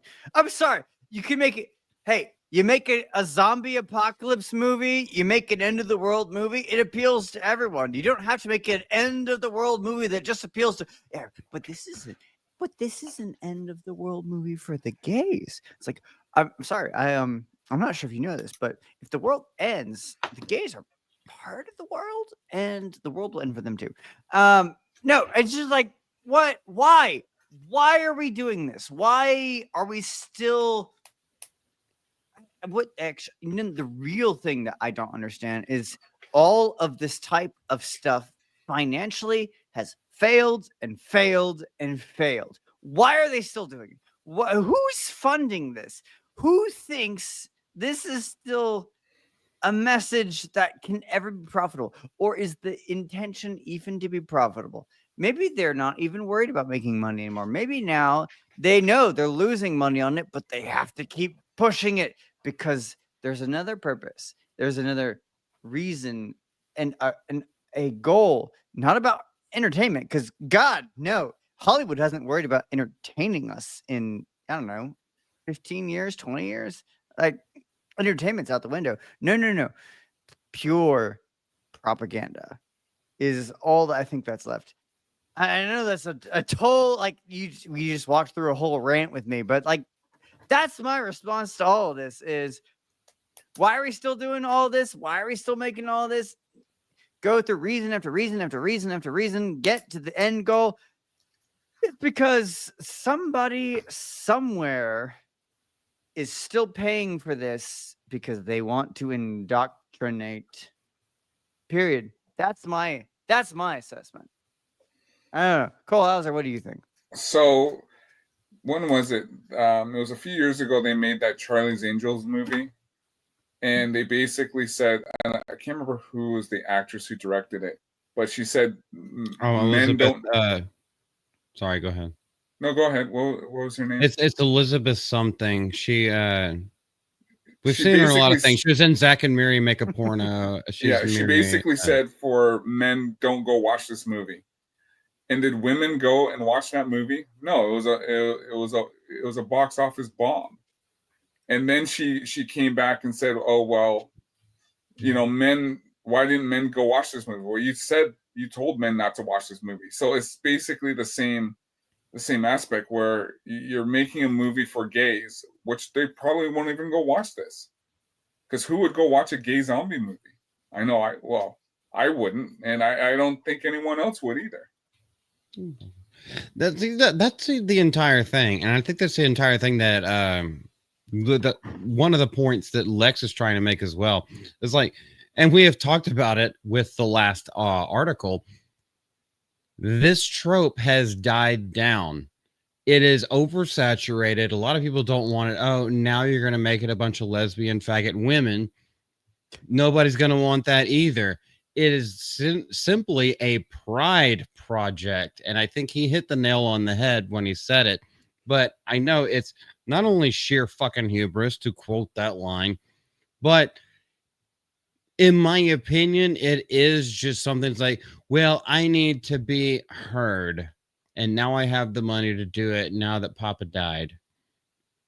It's disgusting on all levels, and these people are soulless, in my opinion. Well, their art is soulless, at least. Kaylee, you feel it. Kaylee, you've got it right there. That's what we're trying to wrap our heads around, is because we all think logically. Everyone on this panel thinks logically and deeper than 1, 2, 3 layers. But you hit the nail right on the head. How can you indoctrinate if no one shows up or watches? But they still think everyone is going to show up. They live in a bubble where everybody thinks like they do. And they still think, to this day, they still think, if we make this movie, of course people are going to come and watch it because we made this movie. And it's therefore going to be a great success. And I mean, flop after flop after flop would testify otherwise, but they're so divorced from reality, they're not going to bother themselves with that type of thing. But I mean, that's it. It's that who realistically is being shaped by it anymore? Not many, I hope. But why are they still making them? Because they either don't know or they don't care. Somebody's still paying them. Somebody is still paying them to make the slop they do and to preach the message. And honestly, I think that's just going to continue until that entire industry flops. Strombolopolis. Is that real? Or is that supposed to be Stephanopoulos and they tried to make a joke No, about like no, that guy, he's Canadian. He's a Canadian host that so the CBC is basically is state owned. So he was Mhm. he was a guy, George Strophanopoulou. He worked for the CBC at that point, at that time. Okay. It's the CBC is basically it was the BBC. It's basically the BBC of Canada. Yeah, Canada. Okay. All right, I got you. Oh, so a disgrace. Yeah. Got it. Let's go into what this article has to say a little bit. I think we all know where everyone stands here. Speaking with Entertainment Weekly via comic book movie. I feel like I've used this as a source before, but I don't know. Tina Romero discussed the motivations for making Queens of the Living Dead because that just sounds like something that Lindsay Lohan should have been cast in. The zombie apocalypse is such a rich sandbox to play in when it comes to social commentary. There it is right there, Lex. We all called it. Where the hell is my cursor? Social commentary. When it comes to zombies, when it comes to undead and brain dead people, yes, there is like basically only one way that you can use it as social commentary. And I think we've done that with the trans and the gays. They slowly come one step at a time, getting closer and closer and gaining more ground and taking all your freedoms over. I think that's where we can stay with that right now. I can't be my dad's daughter without making an attempt at saying something with zombies. Well, zombies don't talk. Instead, they just eat. And anyway, I'm not going to go too far into that. I did want this film to be a film in which I am paying homage to the world and the monster he created, but I'm also introducing my own voice because women spake. It's very much, well, I wish women speak less. It's very much not a film he would make. There we go. That further bolsters my thing that I was just like, yeah, he wouldn't do this, but because she got his money, now that the nigga's dead, now she could go this and put her own spin on it, and she could rewrite an already beloved IP and something that people had respect and genuine respect for. Now I can change it and fuck it up for my own shit. But it is using his vocabulary and playing by his rules as far as the queer element.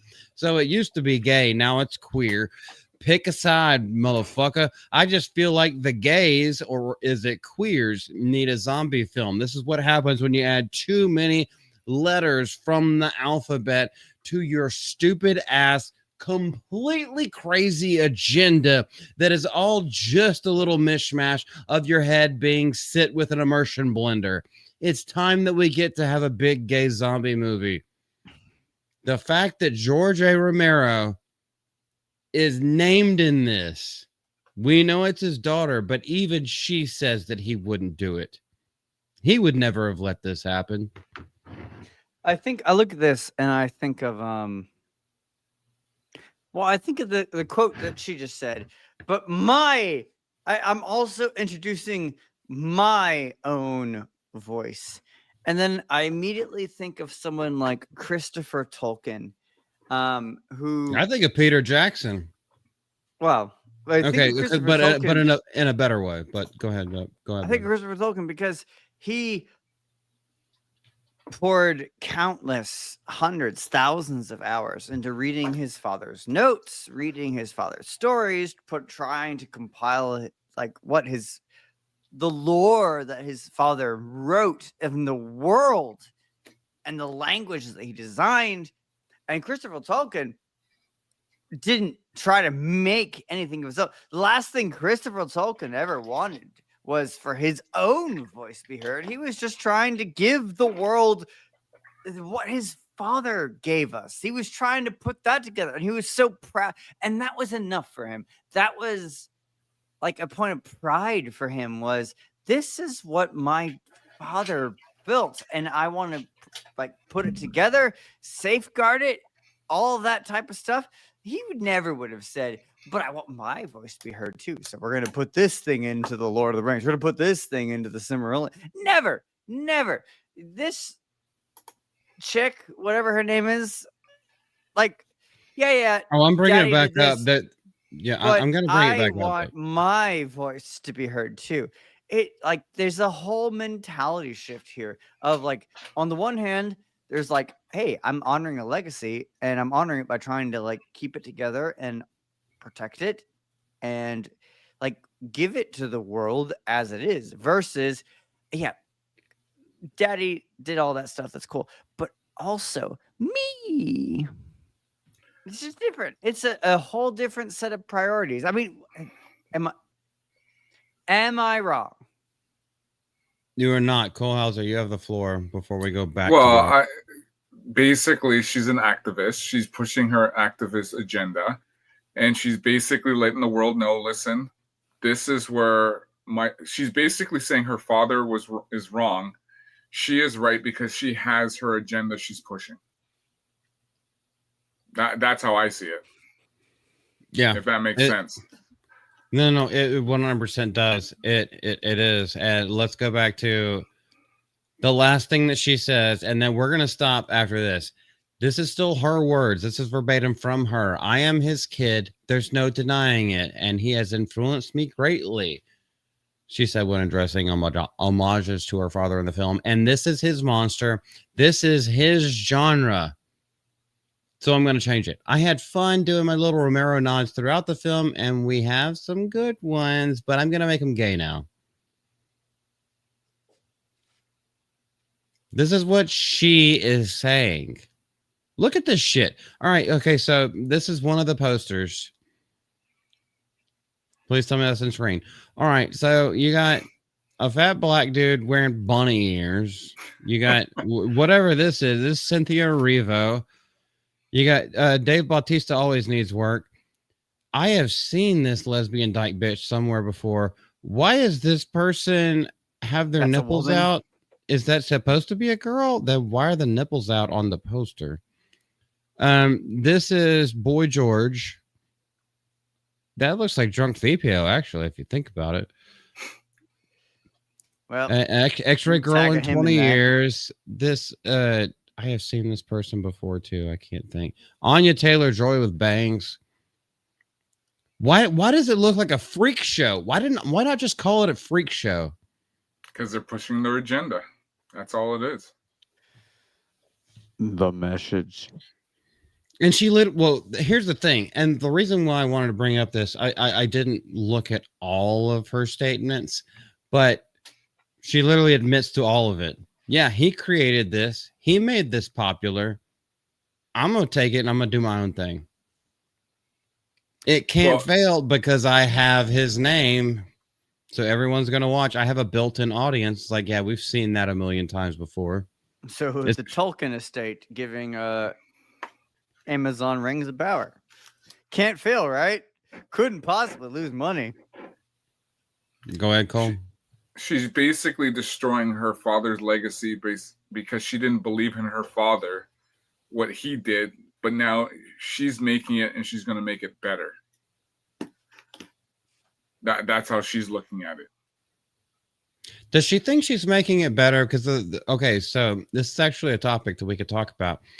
The things that she said in those quotation and those quoted remarks from her, it almost seemed like she didn't want to make it better. She just wanted to add on and add her perspective. And so this one's all about me. It was narcissism. But she's putting in the LGBT whatever agenda in it. So that's why she's basically saying, my father had, heterosexuals in this, but now it's mine. So now I got to push my, my lifestyle in this. And she's basically going to say, this is who I am. This is what I'm about. Yes, my father did his thing back in the day, but now it's for me to grow and get stronger and make this the way it should be in modern times. Delusional. Yeah, basically. Take Well, something. what else would she do? I mean, I'm sure there's tons of stuff talking with her Something father and original? every kind of thing. Not even original. Yeah, I know. She says, okay, I have some callbacks, but this time I'm making it the message. But I'm going to show some callbacks because I still got his name, and I'm going to use his name to market this thing. That's complete narcissism. Well, that's I don't. unfortunately par for the course these days in a lot of Hollywood. Is just, but my voice. I want my voice to be added. I want to talk on behalf of these other people, these poor, unfortunate people that I've decided I'm going to be offended on their behalf for, so on and so forth. Yeah, I just can't stand it. I thought we were coming near the end where they're actually realizing, oh, you lose money on every single thing. You try to pull the wool over our eyes whenever it comes to your actual production budgets, and we see the box office results. And then when you actually have to file taxes, we see what the actual production budgets are. It's like, oh, hell no. You lost a ton of money on that. They haven't learned yet. They have not learned. But they don't look at losing money. They don't look at the money aspect. They're looking at their agenda of pushing, their activism forward. That's how they look at it. They look at it as like, this is me. This is who I am, and we need more, of me to be out there. Basically, they don't look at the money aspect, because if they keep losing money, they've been losing money since basically 2016. Nothing has changed. What if they accomplish, though? This is a serious question because there's something that might get me taken off YouTube if I say it out loud right now, and I probably will. What have they actually accomplished? Indoctrinating more people to go to a aberrant, I'll just put it that way, aberrant or transgender lifestyle. And what are the percentages of people who, whenever they take those hormone blockers and do all that, end up offing themselves? So are you saying that the reason why they keep pushing it more is that it's not about money? What it actually is getting more people to cull the population. They're doing it under another guise, and okay, this is conspiracy theory territory. I need to talk to Hold My DualShock about this, but that's kind of what it seems like. Not what you're saying. That's not what you're saying. But it's kind of what it seems like. The more you put the pieces together, why do they keep pushing it if it's not about money?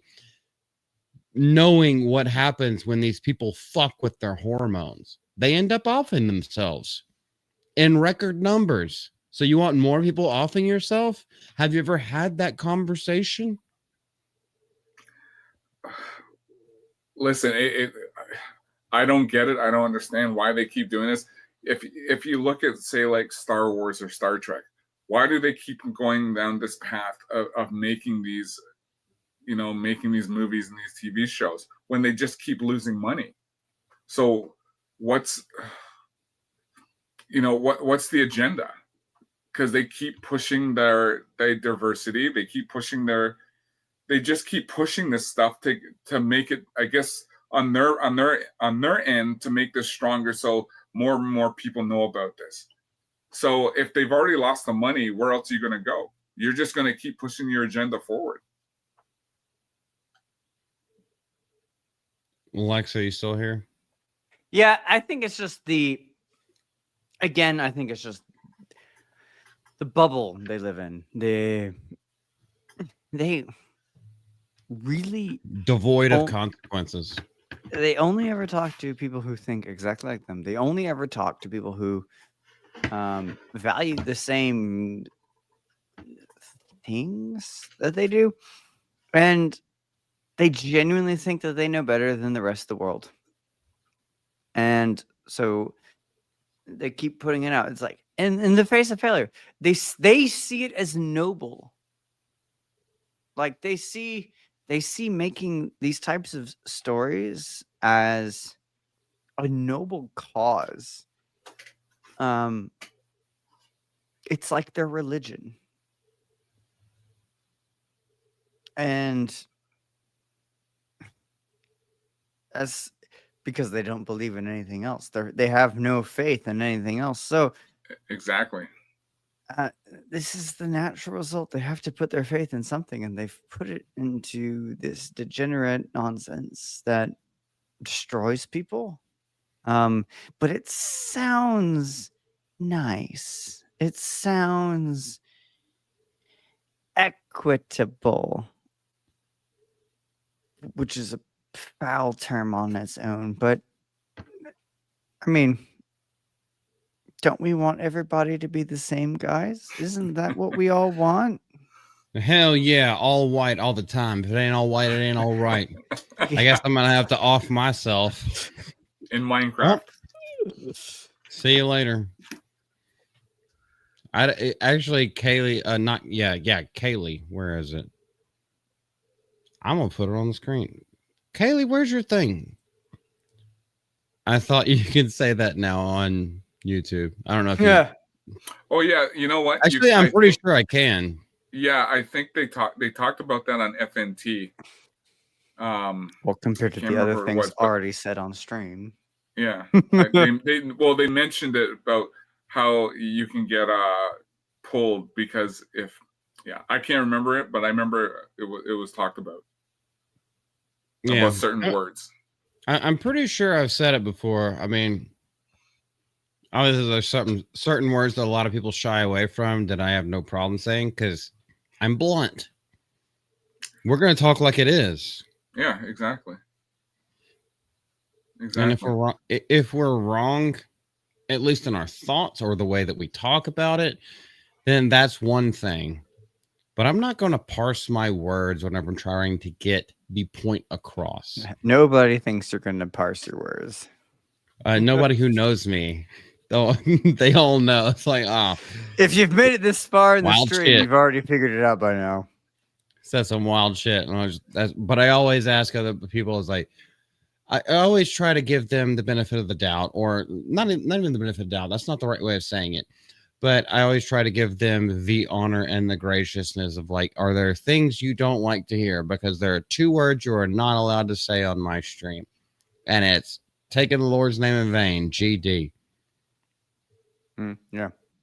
You could say it. I'm not going to hate you. You're not going to get banned. Nothing like that. I just detest that word. And it has nothing to do with me or my personality or my race or anything like that. It has to do with the Almighty that gave you this life. Oh, you can mock me all day long. I don't care. Well, I do. Just asking. Chat has not seen. I talk to him all the time. Totally make fun of him. True. You want to go to something better? And this is one of Cole's. This is what he requested. I already had it set up, but he said he had a lot to say on it. Let's do it. Oh my goodness. So something came out this week. It was a documentary on, I would guess it's not a lesser known actor. Everyone knows him, but a lot of people can't really quote very much unless it's from Uncle Buck. We're talking about John Candy and the documentary coming from Colin Hanks. And we were talking about this behind the scenes. Any of you guys don't know this, because every time someone talks about John Candy's movies and accomplishments and everything, everyone forgets. I think it was Tom Hanks' first movie was with John Candy, Volunteers. It's an R-rated comedy, and that's how they started their entire career together, being friends. And so now that his son has taken over the John Candy documentary, apparently it's getting good reviews. Go ahead. Go ahead. All right, so I did watch a video from Jeremy Johns, who got to see this at the festival, because it's just now coming out. John Candy, I Like Me, and that's the name of it. He told IndieWire about the challenges of making a documentary about something universally beloved and the many surprises along the way. So the interview was really published on September 4th. On the surface, yes, the idea of making a documentary on the life of John Candy seems like a pretty great idea. I mean, who doesn't love him?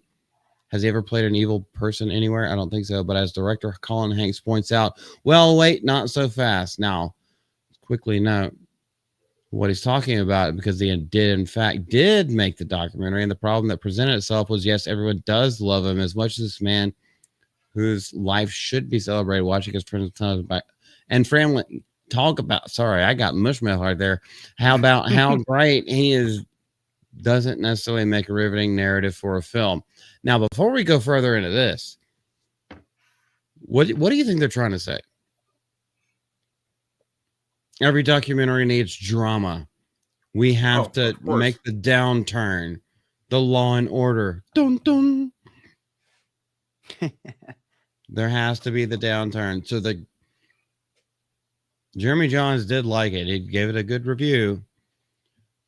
But why does everything have to... Okay, a person's life does not necessarily have to have the roller coaster whenever you're remembering them, especially when they've been gone for so long.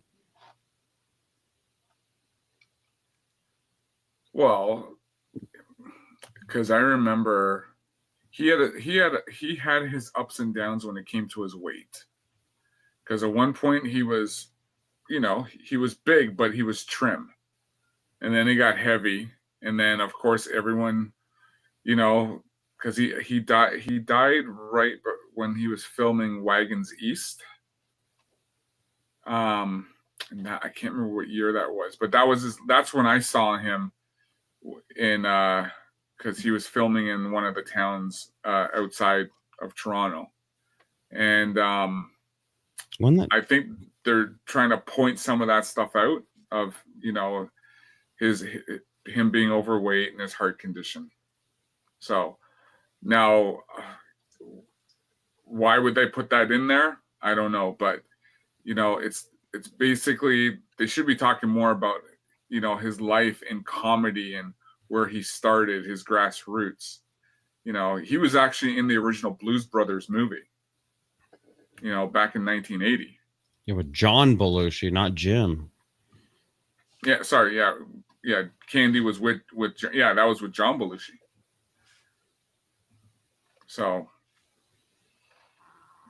I don't know, but I know Ryan Reynolds was I think he was a producer on this. Huh. It'll probably show it as we go further through the album. Not the album, but the article.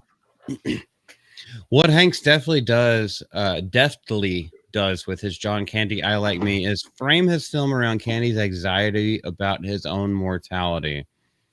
And see, Colhauser, you just said something like, so he started out like he was also a big guy, but he used to be a little bit svelte. Yeah. And then he was smaller. He wasn't he wasn't, because during his SCTV days, he was trim. Like, he was still big, but he was trimmed. Not like he got to, like, when he was doing Brewster's Millions or or Home Alone or Summer Rental, Uncle Buck, right? Uncle Buck, yeah. Like he really because I think even Who's Harry Crumb, he really got big. Yeah, he did. So,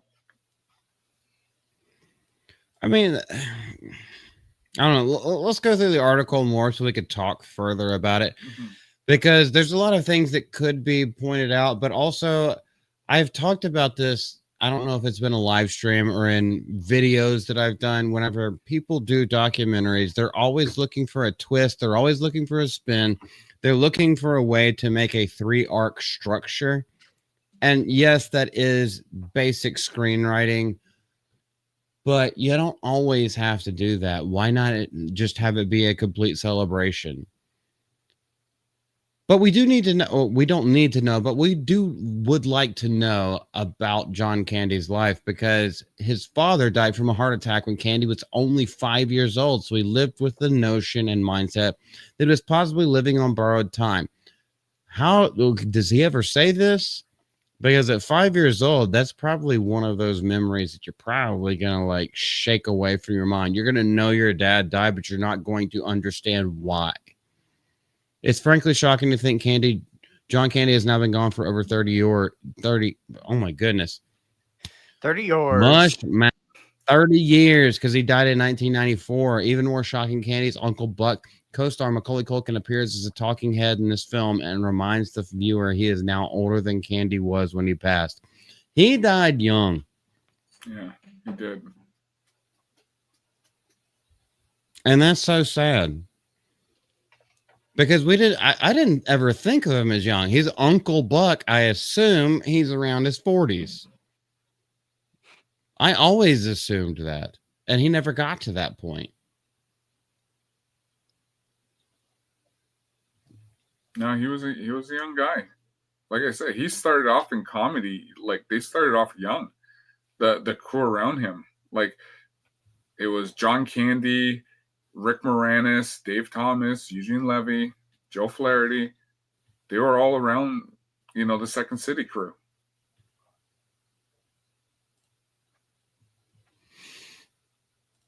Man, if you want to talk more about this, because this is literally an interview that he has with IndieWire, we can go through it if you want. Yeah, Do you sure. remember the film Yellow Belly? Yep.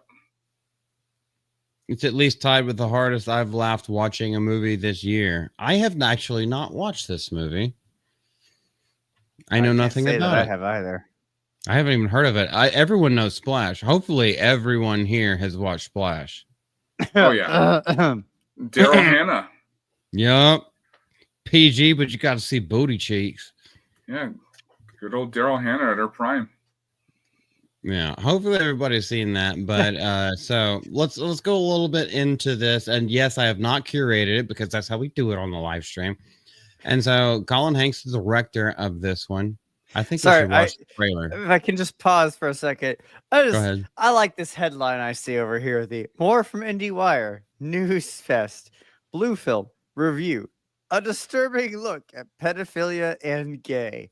Well, if that doesn't just sum up a whole lot of things these days, doesn't it?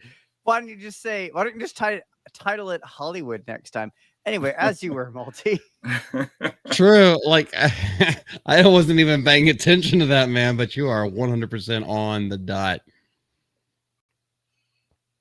Goodness gracious.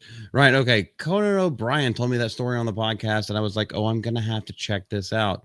So I guess he didn't even know about it, even though he did the documentary on him. And then it wasn't until we spoke with him for the film that we were able to track the sketch down, and I laughed so hard. So it was a sketch. Anywho. Oh, yes, sorry. Yellow Belly was a sketch in SCTV. Okay. Yeah, it wasn't a movie. It was a sketch. Yeah, you were talking to me backstage where you're like, that's where it was mostly known for SCTV. So if you want to go a little bit further, and we can watch the trailer for it if you want. Well, we're going to watch the trailer, but if you want to talk more about SCTV and the things that you know about him, go ahead. You have the floor. Yeah, no, if you go back and back and watch it, like SCTV, I found to be funnier. Even though some of the writers left SCTV to go to Saturday Night Live, you could not. If you watch SCTV, it was way funnier than Saturday Night Live and even Mad TV and some of the, like, even in Living Color, because John Candy was able to do these sketches. They were just perfect, and there was stuff that he did that you could not do today. Like he basically got you rolling. Like he played a character called Johnny LaRue. He was basically a character within the series. He was a news anchor. He had a talk show. He even ran for politics.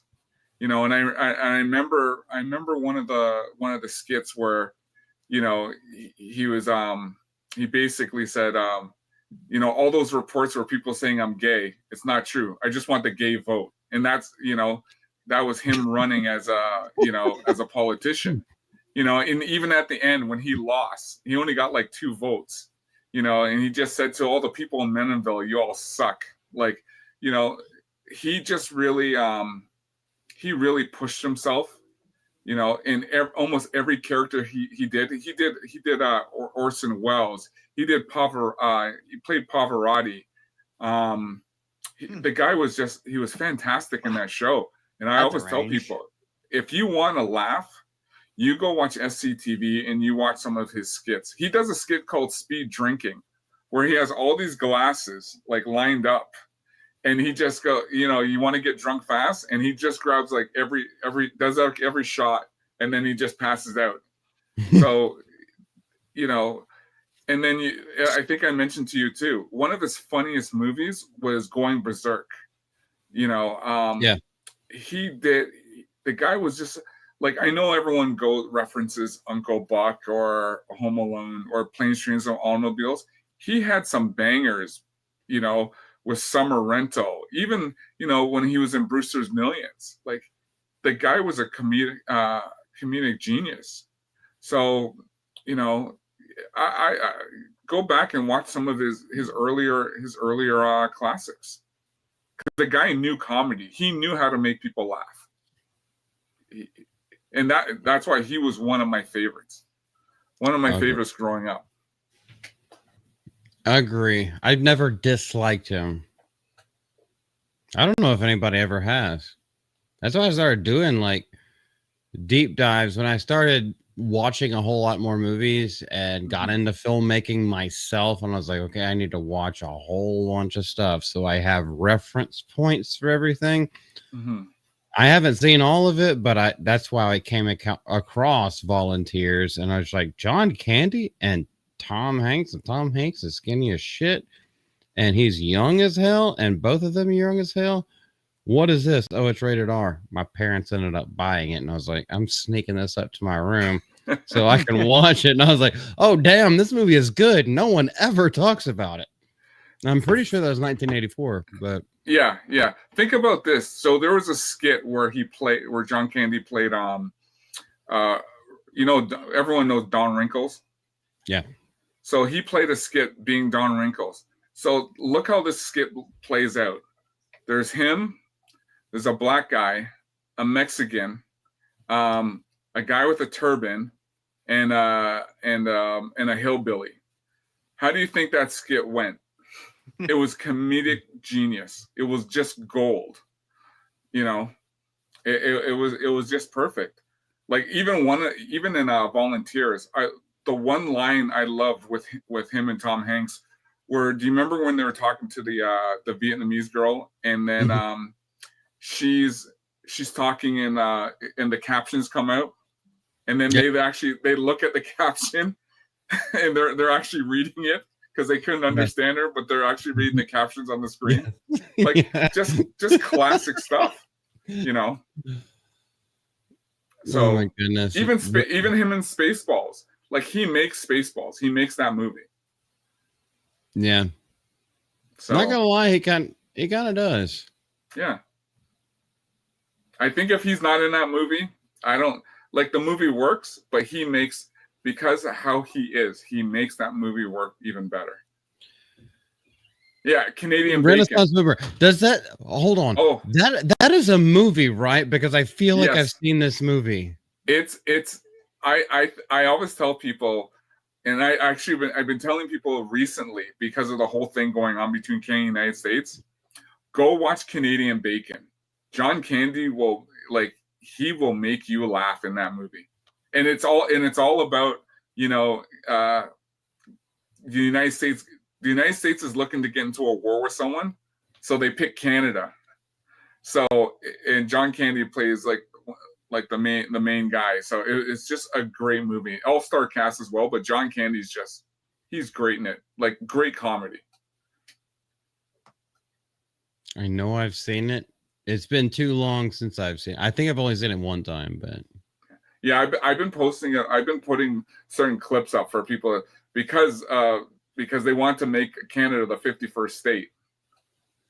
Yeah, that's been bandied about. I don't think it's actually going to happen, but I think that's just Trump trolling people to rile folks up. Yeah, but if you watch Canadian Bacon, trust me, you get that you get that sense of that Mm-hmm. in that Besides, movie. Canada would need to be at least, like 6 states or something. Yeah, like one of the scenes I remember in Canadian Bacon, like John Candy, they're at a hockey game, and John Candy's his character's just like, I'll tell you one thing about Canada, their beer sucks, and everyone stops and it starts a riot. you know, it's just so funny, and he's just classic John Candy. All right, guys, we're gonna watch the trailer. This is available. This should be available on Prime right now. I can't tell you what was right about John Candy or what was wrong, but he was my friend, and I don't want to cry, but when I see him, when you see his face, I mean. Who are you? I'm a Mog. Half man, half dog. Gus Walensky, Polka King of the Midwest. Del Griffith, Director of Sales, Shower Curtain Ring Division. This is a lovable guy. This is a guy who, the minute you see his face, you're gonna smile. He was amazingly funny. Thank you. He was one of the top performers out of all of them. Guess my secret to acting would be I pretend real hard. Even though John did distinctly different characters, John was always there. He was so gentlemanly and so Canadian. Nobody had bigger expectations for himself than John. And then all of a sudden, it kind of jumped to a different level. I've made winning my whole life. And when you make winning your whole life, you have to keep on winning. You've been in more turkeys than a stuffing mix. I think the weight of everything he was doing was just too much. A hazard of this business is that it's very unhealthy for people pleasers. Can't really do favors for people. It's a bottomless cup of coffee. If you go a whole lifetime eating your feelings, drinking your feelings, smoking your nerves, it shows up. Call me out harder, why don't you? You know, there's some things that are just painful. That's it. And you can't make them not painful. Hollywood still reacting to the shocking news. John Candy is dead at the age of 43. But it's the face you put on the world that defines who you are. He lived his life very much like the movies. He was the child that made everyone happy. And he was the adult that did that. You know, I remember John caring when not a lot of people did.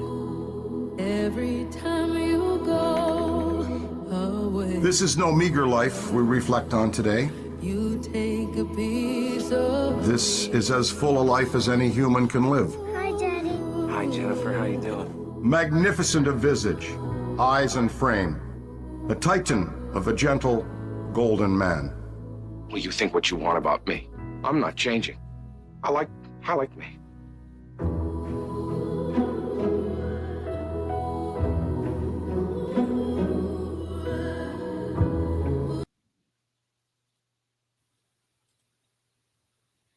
Well, there we go. That was the trailer. By the way, I don't give a shit. I mean, I don't give a fuck if we get copyright struck. You know what? It's your channel. Yeah.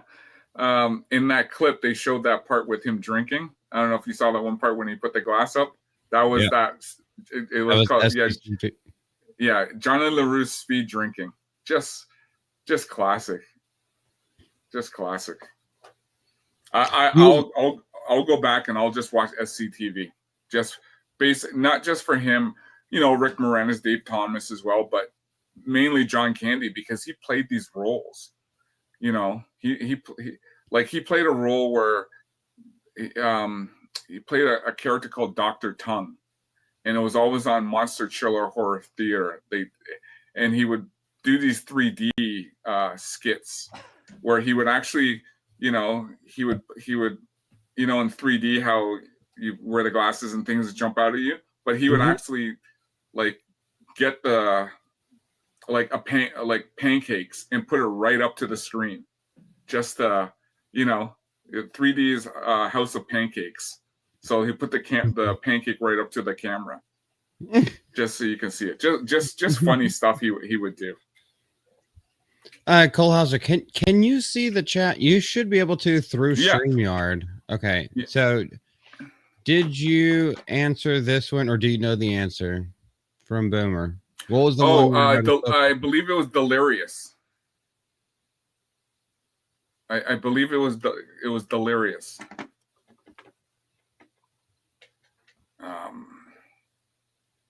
I'm not aware. I mean, obviously we could look it up, but he said that's it. Yeah, that was it. Okay, yeah. That's I remember seeing that in the theater because every time a John Candy movie came out, I went to go see it.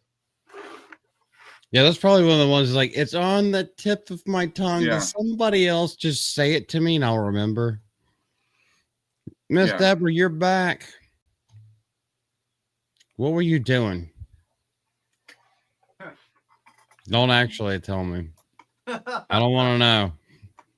Oops.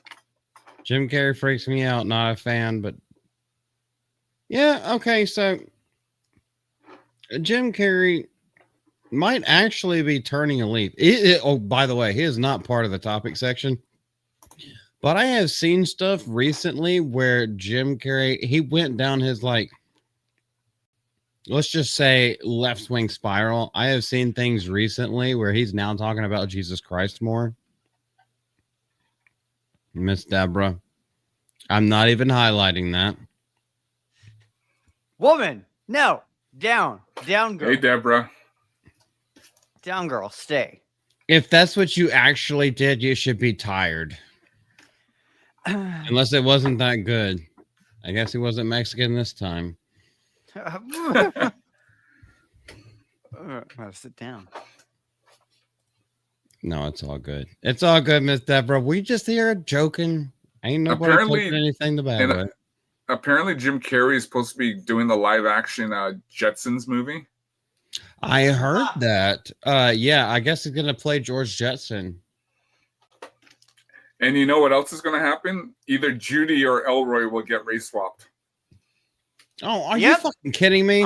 No, they're all supposed to be a fucking bunch of gingers. All of them are supposed to be gingers. Well, it's not supposed to, but I'm just I'm putting that out right now.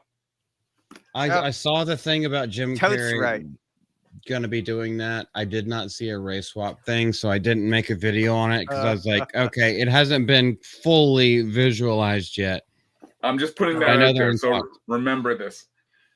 It's a prediction. It's a prediction, and I'm 100% right there with him. I think he's totally right.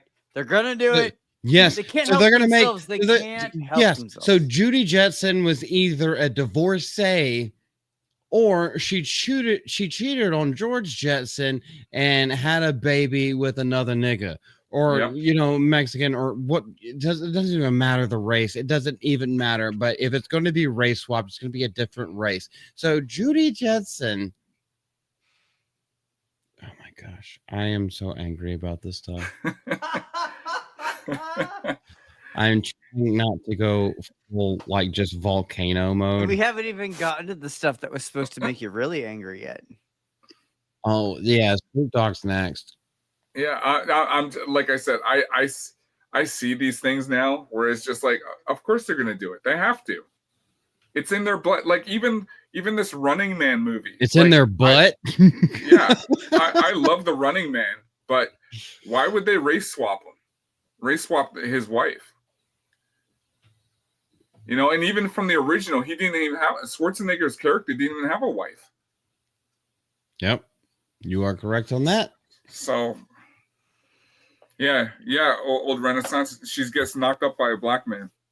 But why would we make original characters when we can? So George Jetson is a cuck. Yeah. Give people hand-me-downs. You can tickle the like button. Don't you feel so, elevated when you get a? Sorry, you guys can't do anything on your own here. Let's just take one of these other characters and just make it one of you. That doesn't that make you feel so good? Does I wonder what they think when they do that. It's like, do they not realize that's what they're doing? It's like, oh yeah, let's make a black Captain America. Doesn't it make all the black Americans feel good when we take a character that wasn't black and make him black? I thought y'all were mad about blackface. Can't. So if you take a character that's not black, own. makes them black, but you hate blackface, it's like, this is hypocrisy 101. Well, you know, in SCTV they actually did blackface. Yeah. Dave Thomas dressed up in blackface. He was they had a weatherman, and he played black. He did the blackface, and he's like, how come you didn't find someone who was black? And he was just like, well, because there was none available. So I dressed up as a black man. And he did the blackface. It was funny as hell. That was comedy. BBBF. Bring back blackface. Say that 5 times fast. That's a difficult thing. I didn't realize that you and Trudeau got along so well, Malty. I don't think I've ever actually done blackface. I'm willing to try. Fuck that. I shit. dressed I'll up as do an it. Arab for Halloween one time. I put on the chic in the band and wore a suit like I was a rich Arab. I did that for Halloween one time. Hell yeah. They were selling it, so why not? It passes. I'd buy it. I'd believe it. You can't get through a sentence. Well, because I'm halfway trying to monitor my words because we are live and anyone on the internet can watch it. But then there's another thing. Including my mom, who I think has started watching. It's called a speech impediment, and I'm trying to fight through it. Yeah, he's also autistic. I am not autistic. Don't listen to him, Mom. Oh, really? All right, we're going again on this. No, I'm serious. I think my mom started watching this show. I don't think that this is something your mom would like to see. I don't want to talk about the show again. I well, watched my 2 episodes of it. I'm done with it. Move on. But you haven't seen the entirety of. Let's go talk about Snoop Dogg and get mad. I don't want to talk about this. Hold on. Hold the horses right there. It is like this. The show is like that, by the way. I don't even like Snoop Dogg, so. Well. Yeah, there's only a couple of songs that like it's probably his most famous songs that like we can quote and everything. I don't really give a shit about him. I grew up with NWA, so. Niggas with attitude. Yep. That's how I got my probably 13th black card. They're like, hold on 1 second. And this was a guy, he was one of my best friends, like literally best friends. He was going to be best man at my wedding. But then he moved to, he actually did move back to Africa. But he was just like, he spent a whole bunch of years in prison for slinging dope. And he got out, and this was the first job, and that's where we became friends. It's like, in order for you to get your nigga card, you got to tell me, what does NWA stand for? And I immediately said it, and he was like, you got it. I'll tell you something funny about that. So when I was in government, I had a government vehicle. And then the police, because we worked with our provincial partners who are the police of the province. So they needed my car. And I had all my CDs in the car. So one of the drivers took my car. So I had 4 officers in the car. And then when they started the car, the first song that plays, "Fuck the Police." and then the guy tried to turn off the radio. And of course, one of the cops said, "Oh, this is so-and-so's car, right?" And he's like, "Yeah." So they're like, "Okay." They knew it was my car, so they just, yeah, whatever. We know who he is, so. Because that's all I listened to back then. When they first came out, I got their album when Straight Outta Compton came out. Oh, that's beautiful. That's a beautiful story. Well, here's a less beautiful story. Hold on, I'm gonna mute for a sec. Oh boy. Pull yourself together, people. Yeah, Lex, you talked about this. Well, I told you, and you're just like, if you don't bring it up, I was gonna bring it up. Yeah. 100%. Because it involves children, and so don't worry. If we end up getting to it, there is a light at the end of this tunnel, but we're fitting to go down this tunnel. Snoop Dogg, SNOOPDOGG, partners with Glad on Pride-centric song for kids after railing against same-sex parents in Lightyear. Spreading love and respect is what real gangsters do. Nigga, are you out your mind? That's not what they do. That is not what they do. What real gangsters do is they literally subjugate the ones that want to present as effeminate. And that is true. And that is also the most delicate way that I can say that. So you ain't a real nigga. It's not even about that, but like trying to talk about gangsters and stuff like that. It's like, dude, you're too high all the time. You can't just live in the baked weed. Snoop Dogg's latest move is raising eyebrows across the entertainment world. Only weeks after his candid criticism of Disney and Pixar's Lightyear, which I did talk about, where he says that he was trying to take a nap while his nephew was watching Lightyear, and then he woke up. He woke up or was awoken. Sorry. By his kid, by the nephew, saying, like, what does that mean? Two girls, they can't make a baby. And it's like, man, I ain't supposed to answer that shit. Well, now he's backing it. He's joined forces with Glad to promote pride-centric stuff through his animated show, Doggyland.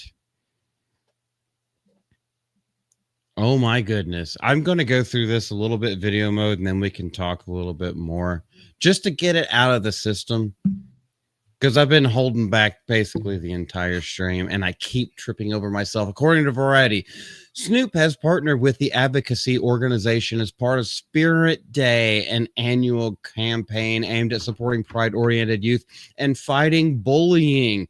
As part of the initiative, Snoop recorded a new song for Doggyland titled Love is Love, featuring the voice alum Jeremy Beloate, or Belote, like a bloated O-ring of an asshole because you're getting fucked in it all the time. A member of the Pride community who previously performed on Team Snoop during the NBC series. Now, I have not read this series whatsoever, but let's just go with it. He is going full on gay, and we have also heard some extra tracks. Okay, maybe we haven't, but I have, and I'm not going to play them for you right now because it's extremely explicit about some of the stuff that Snoop Dogg has been involved with in his earlier career.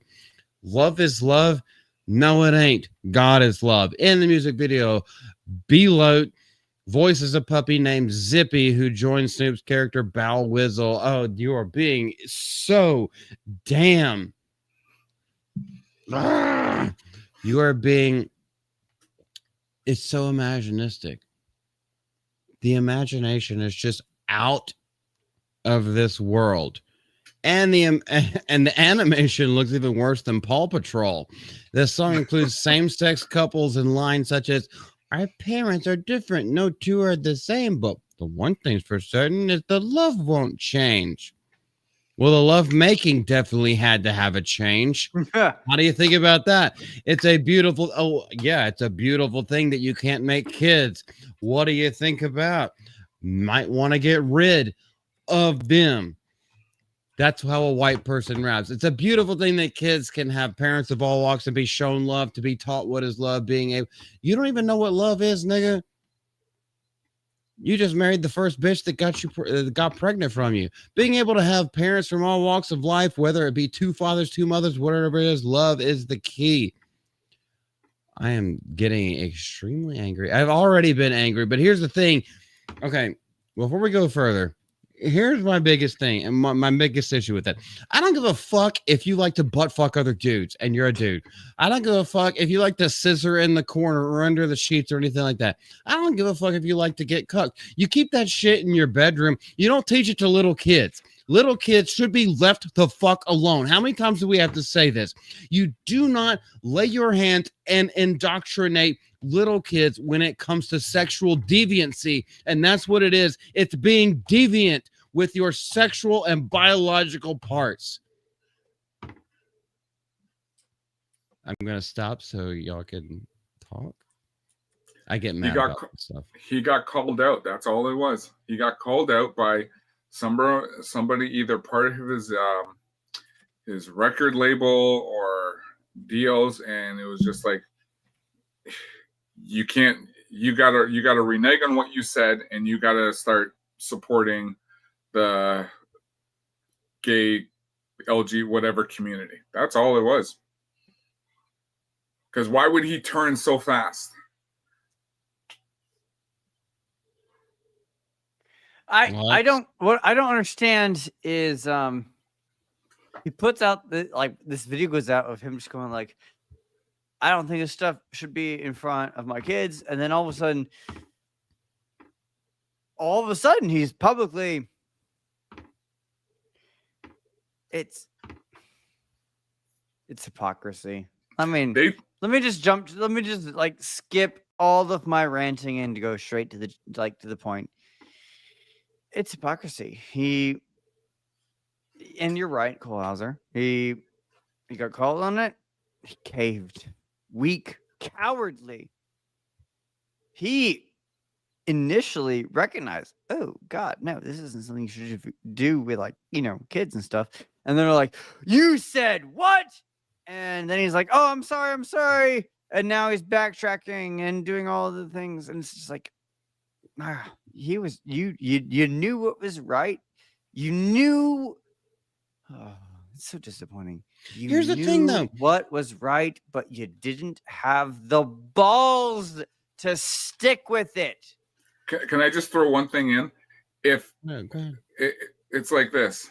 If you want to work again, if you want to work in Hollywood again, do this or that, you gotta go back on what you said, and you gotta basically be a part of the community. And this is why he's making this cartoon. He's saying what he's saying because he basically got told, and he was probably threatened, saying, you either do this or you're never going to work in Hollywood or do anything ever again. Well, here's my question with all of this. What kind of money and what kind of income does he need that he's not already getting stuff for? He's getting residuals. He's getting all kinds of other stuff. What more money does he need? What if they cut those residuals? They can't cut. No, that's contractual. They can't do that. And then he's still doing shit on the side. Like he used to be gaming and streaming on Twitch. So there's a fuck ton of money on. Ain't nobody going to cut him off a bat. What money does he need that he's not set for the rest of his life and the rest of his family's life? Now he's doing this because he's a little cold-hearted bitch and a limp dick bitch. And yes, I'm being a little bit. This pisses me off whenever it comes to the kids. You don't fuck with kids. From what Hollywood and some of these entities out there of what they can do, they'll pretty much do anything to just ruin you. Yeah, but all that money's still there. Oh. And it's still coming in. All the album sales, everything on Apple and iTunes and all that kind of stuff. It's like, he cannot be denied that money from every time his song is played. Anytime it's played on Spotify, they get cuts of that. But just remember what they did here in Canada when they froze people's bank accounts. I'm not saying that's a giant ass lawsuit, and where he gets even more. They're not going to do that here as long as we remain a free country, which we will underneath Trump. But I mean, this is not the time to be kowtowing to the fucking liberal mob. Okay, go ahead, man. No, you're right. I agree. But why else would he do this? Like, why would he just said, okay, you know what, you got me, I'm going to do what you tell me? Why would he do this? Because it's a power bottom.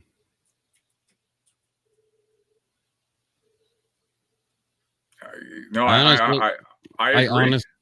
I honestly don't know. That was just a joke, but I honestly don't know. Or they I don't know. something I don't know on who he is, but okay. So Colhauser, since you're here, let's talk about this. And no, I don't have a specific point. I'm just asking questions. Mhm. Do you remember when Cat Williams was caught in an interview that they tried to make him look bad, and they were talking about Will Smith, and they were talking about Chris Bridges, Ludacris, and they were just like, they chose some guys, and I was one of the ones chosen, and they said you had to do this shit, and then you'll make the millions. I was like, I ain't doing that shit. Those guys did it. Look where they are. They're in movies. They're doing all this other kind of shit. And then it came out later that, like, I don't know about Ludacris, but as far as Will Smith, I was like, oh no, he's cucked. He's been found being fucked by someone else, by a dude, all that kind of shit. And Cat was like, I didn't do it. So I made it off. I made my nut off of comedy. Yeah. Snoop Dogg, there's things that I have heard, and sorry, chap, this might get a little bit X-rated. There are things and recordings that I have heard where Snoop Dogg's in there, and if you guys remember Lil Bow Wow, and I'm gonna stop. You can put the two pieces together without me going into graphic detail. Snoop Dogg and Lil Bow Wow at the time that Lil Bow Wow was getting big, while he was still underage. I'm just gonna stop there. There are recordings. I've heard them. Yeah, I heard that too.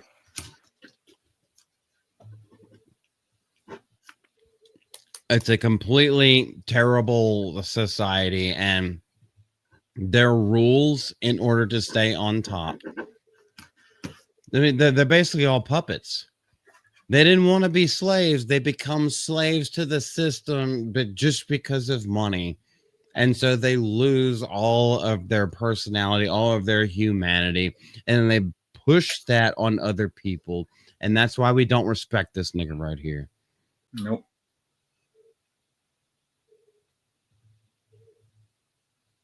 Lex, are you done throwing up? Because all that shit is true.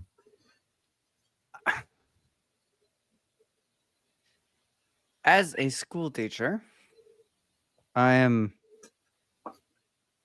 fiercely protective of the children that have been entrusted to me, and they have been entrusted to me for their upbringing. And I'm the religion teacher. My job is to teach them the faith, teach them about God. I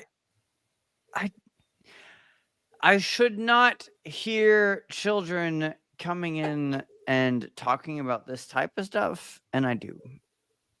And that's, obviously, that's a great failure of parents and whatnot, but it's just the worlds that we live in where it's so easy to come across all of these debaucherous things. I was talking to Isaac the other day. Shout out Golden Age podcast. I was talking to Isaac the other day, and I was telling him, I was like, I should never be in a situation where I'm overhearing sixth grade students talking about gooning. But I have. And it's just a thing. And I'm just, well, that's when I talk the most. Third grade is when I learned how to cuss. By fifth grade, we're playing video games. Like, yeah, we would know all about, like, I am about to hit puberty, or I'm starting to hit puberty, and and so big breasts and booties, and like the female form is extremely attractive. Yeah, but there's a difference in the way that you talk, and even when I was that age, that's not how we talked, and when I was that age, there was no such thing as this, like, worrying about, oh, well, are you in fact a different gender? Oh, wow. sorry, are you actually gay? Like these weren't things that we talked about. Now they're making songs for children where it's like, oh, by the way, have you considered the possibility that everything you think about yourself is wrong, but it's really trendy now to be something else? Hey, have you ever experienced in your confused hormonal life a moment of feeling like you might be in the wrong body or that you might be confused? Oh, well, let's start giving you hormones so we can change everything about you. Like this, the world, the world we live in now is wildly different than the world that we grew up in. And these musicians like Snoop Dogg and all these celebrities who cave in, cowards who cave in,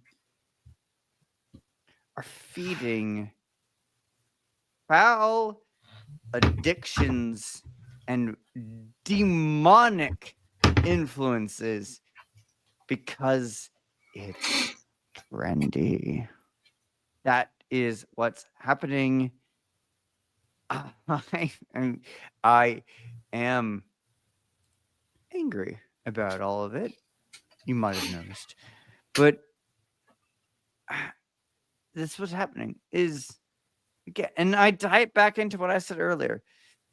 Godlessness. They've turned this type of thing into the religion. Leftism is a religion. It's a cult. It's a cult. It indoctrinates, it seeks to consume, it doesn't actually care about its members, it just wants to corrupt, infect, control, infest everything. That is the goal. And we've seen case after case. It's in the schools. I'm in a private school. It's not in my school. Cool, but it's in a lot of other schools. It's in a lot of other schools. How many headlines have you seen? Libs of TikTok. You've seen them. You've watched. You know. It's there. These teachers are out there trying to brainwash their kids into thinking they're not who they are. And this whole thing with Snoop Dogg is just a catastrophic failure, demonstrable example of a celebrity saying what they really mean and then caving when any pressure is applied. And to what end? I don't know. Someone else talk. Here's another thing. Here's another thing about it. I'm just gonna go back to my own upbringing. My mom had Barbie dolls, so Barbie dolls were in the house. I was like, "Oh, okay, cool, pretty girl. Where's my GI Joe? They're gonna get together." Why? Because mom and dad are in the house. I know dad and mom love each other. I see them kiss, and we're like, "Yeah, we don't understand it yet at that point." But dad and mom are in the house the entire time. It comes back to stable families. You're not pushing it or anything. It's like, yeah, I may have had that Barbie doll in my hand first, but then I was like, oh, I can make a scenario with my GI Joe. And I don't remember which one it was, but I know it was freaking awesome. He had black and white camo pants and like he was shirtless. And then I had like a giant thing. And I'm not only telling this story because Colhauser is big on GI Joe. This is actually real. I had a giant little cruiser that had like 4 little turrets in different places where you could put things, and it shot little missiles and everything like that. But that's what I would do. I was like, no, I'm stealing her dolls so I can make a man and woman relationship because my parents are male and female, if that makes any sense. But it does. The whole point is that they have been methodically destroying the nuclear family. And I'm not even talking about the 2.5 kids nuclear family, but the nuclear family is like mom and dad come together. They have been destroying it since welfare. They started with the black people, even though their marriages actually were more successful than the white people at that time. They've constantly been telling you, like, oh no, you could do this on your own. We'll do more and more government things. We'll do all of this. Government will take care of you. Go off on your own. You have no need to be deliberate in your actions, deliberate in your intentions, and deliberate in dedicating yourself to your partner, your one and only partner. And so it is now incentivized to break away from that. And that fucks the kids, because you're still fucking, so you're still going to procreate, but it fucks the kids that grow up in a non-2 parent household. And what I mean by 2 parents is a man and a woman, a mother and a father. And that's basically where it started, and it has been a trickle down effect that now we are seeing and have been seeing for the last 25 years, and it's coming to a head. And what really needs to happen is change. Go ahead. Anybody wants to interject? Well, I was just going to point out, like, so now that he's taking this turn, what happens now? He goes to go see it. He takes his grandkids to go see another movie, and the same thing comes up. So now is he going to tell his grandson, oh, you know what? It's okay to kiss another boy. It's okay to do this. So basically, he's getting into an area where it's basically, you can't be talking to a 6-7-year-old about this. Because where does it stop? You shouldn't be. And that's the thing. And Snoop Dogg is the worst person to be asking about that, because I could just imagine all he's gonna be like, nigga, that shit don't make no sense. Nigga, that shit don't really matter. That's all he's gonna say. He's gonna brush it off to the side. It doesn't need to be brushed off to the side. And in fact, it shouldn't ever have to be brushed off to the side, because it should never be brought up in the first place. It should never be shown to the kids. Yeah, but he's doing a cartoon about it now. Yeah, that's why I'm so pissed. Is that he's making it in the cartoon. Don't worry, we have another article about it. But the fact that the kid himself is asking Papa or Pawpaw or whatever they call him, what is that? That doesn't make any sense. Because naturally, that makes no sense. It's a mental disorder that has been indoctrinated into them. Now, whenever he's the innocent kid and he's like, I'll just put it on, it's Disney, it should be fine. Oh, wait, it's not. I don't know. How am I supposed to explain this? Like, you're not. You're a boy, ain't you? Answer, because you're asking. You said 2 women don't belong together. You're a boy. You're attracted to women. That's the way things go. Find the right one. It's going to be damn hard because they're crazy and batshit as hell. But you find the right one, and man and woman belong together. Yeah. Oh my goodness. I know this is a big topic. We do have a little palate cleanser at the end. This is from Breitbart, and it's on the same topic. Snoop Dogg features LGBTQ couples in his children's show after criticizing the content in Lightyear. Now, I don't know how much of this we have already talked about. We said this, but this is just, oh no, Lex. What?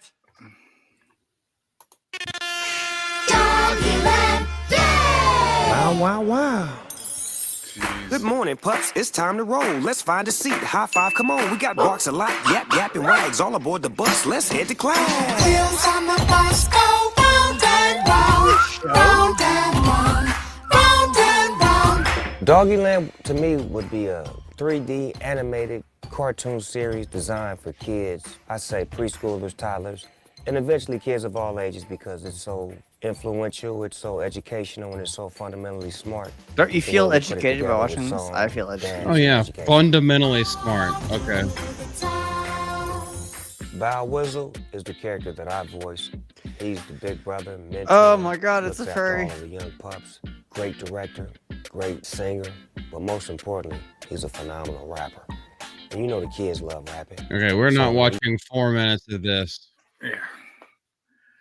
Yeah. Last time I went to school, we had a DJ in there spinning.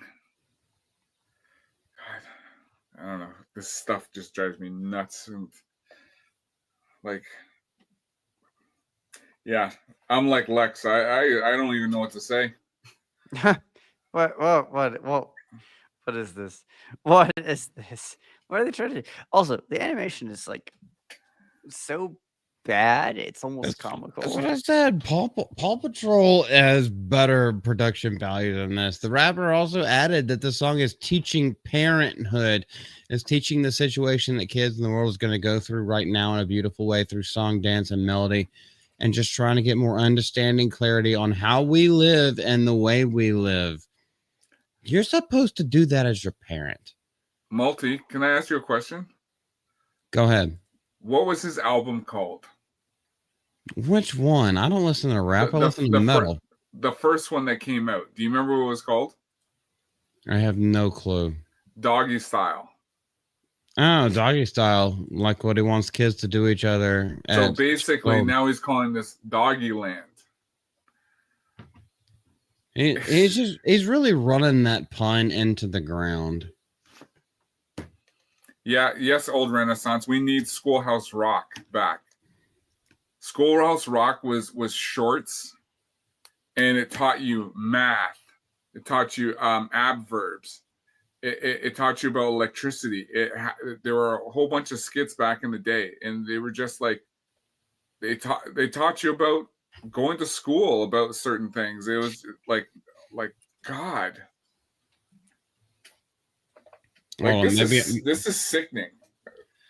Lex, read what I have highlighted, because I'm gonna go down. I'm gonna go into video mode again, and then we might never come back. Let me grab my microphone here. In a statement, Snoop said he will be teaching kids that love always wins. At the end of the day, it's all about love. That's what we're teaching the kids with Love is Love. Partnering with Glad for Spirit Day just felt right. Because spreading love, spreading love and respect for everyone is what real gangsters do. Okay, cool. History. We're showing the next generation that kindness is cool, inclusion is powerful, and love always wins. And be as gay as you can, he said. I think that's roughly what he said. I might have missed or added. All right, somebody go on a rant before I do, so I can calm down beforehand. You don't have to go on a rant, but just give your thoughts. Like I said, I'm kind of a little lost in words, because saying this is what gangsters do. This is not what gangsters do. Pardon my French, but gangsters are drinking 40s, smoking weed, and banging as many hoes as possible. That's what gangsters do. Why would you ask to pardon your language? Come on, man. That was tame. Yeah. No, gangsters rap about how much money they're making from fucking hoes, slapping bitches, getting that money. It's all about the paper, baby. And everybody gets in their way, I'll beat your ass, nigga.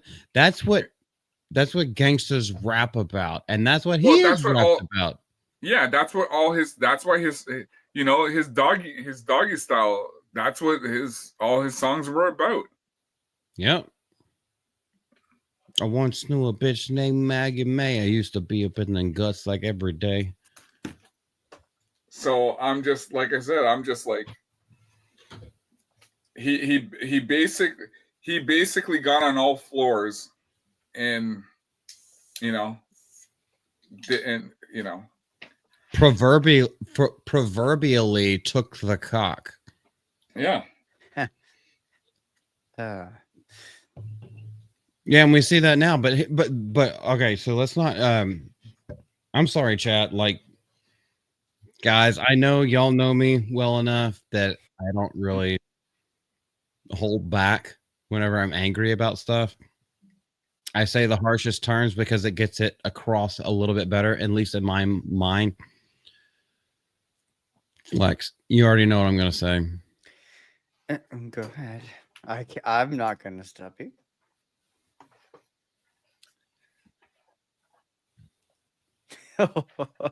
You say it. Colhauser, he's summoning up the strength. Go for it. That's all I've been waiting for. No. What really fucking pisses me off is like, you could do that little shit on your own. You could do it in the background. You could do it on your side. You could do it on the own. What really fucking pisses me off is the kids. Now you are proselytizing it to kids and saying that this is the message. You are now a part of the other army that is infecting our children and the next generations, and it's going untethered and unfettered, and there's nothing anybody could do about it other than to shut your nigga ass down.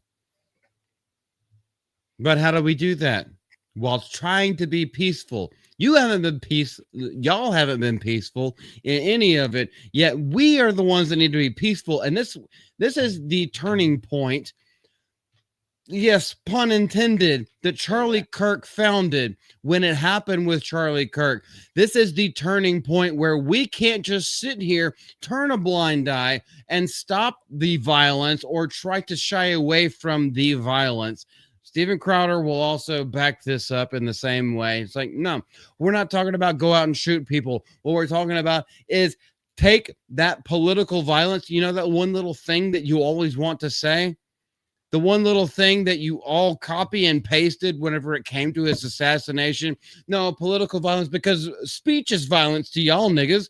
So we'll take that political speech, and what we're going to do is we're going to attack in tidal wave after tidal wave over people who keep coming after our kids.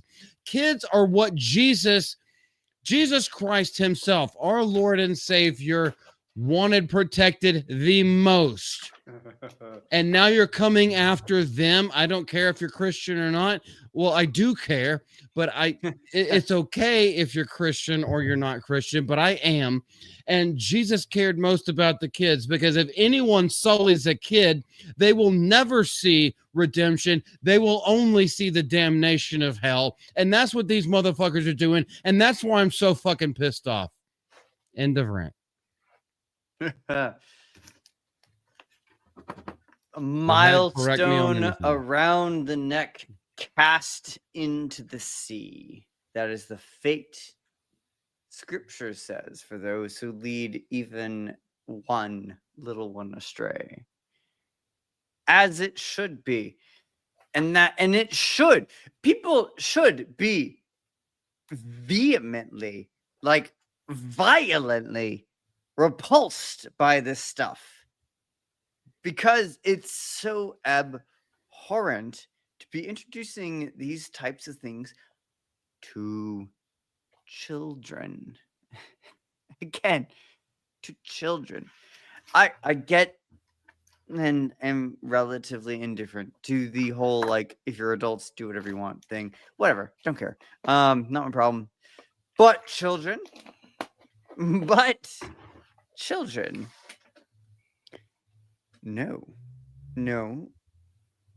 You keep all that messaging, you keep all that propaganda, you keep all these infecting lies that get in their heads and say, well, what if you're not who you really think you are? What if you're something else?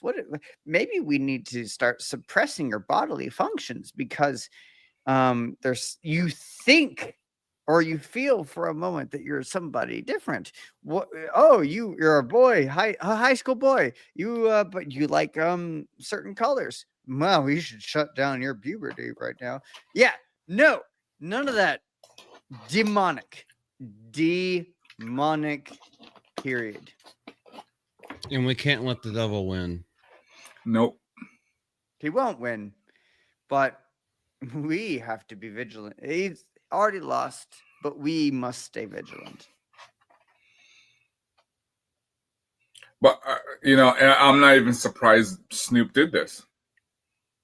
I'm disappointed though. I really wanted him to stick with this first thing. It's like that Keira Knightley comment about J.K. Rowling, which like that. Like, I really hope she doesn't apologize. I really don't want her to apologize because she gave a really just normal human reaction. This whole thing with Snoop, same thing.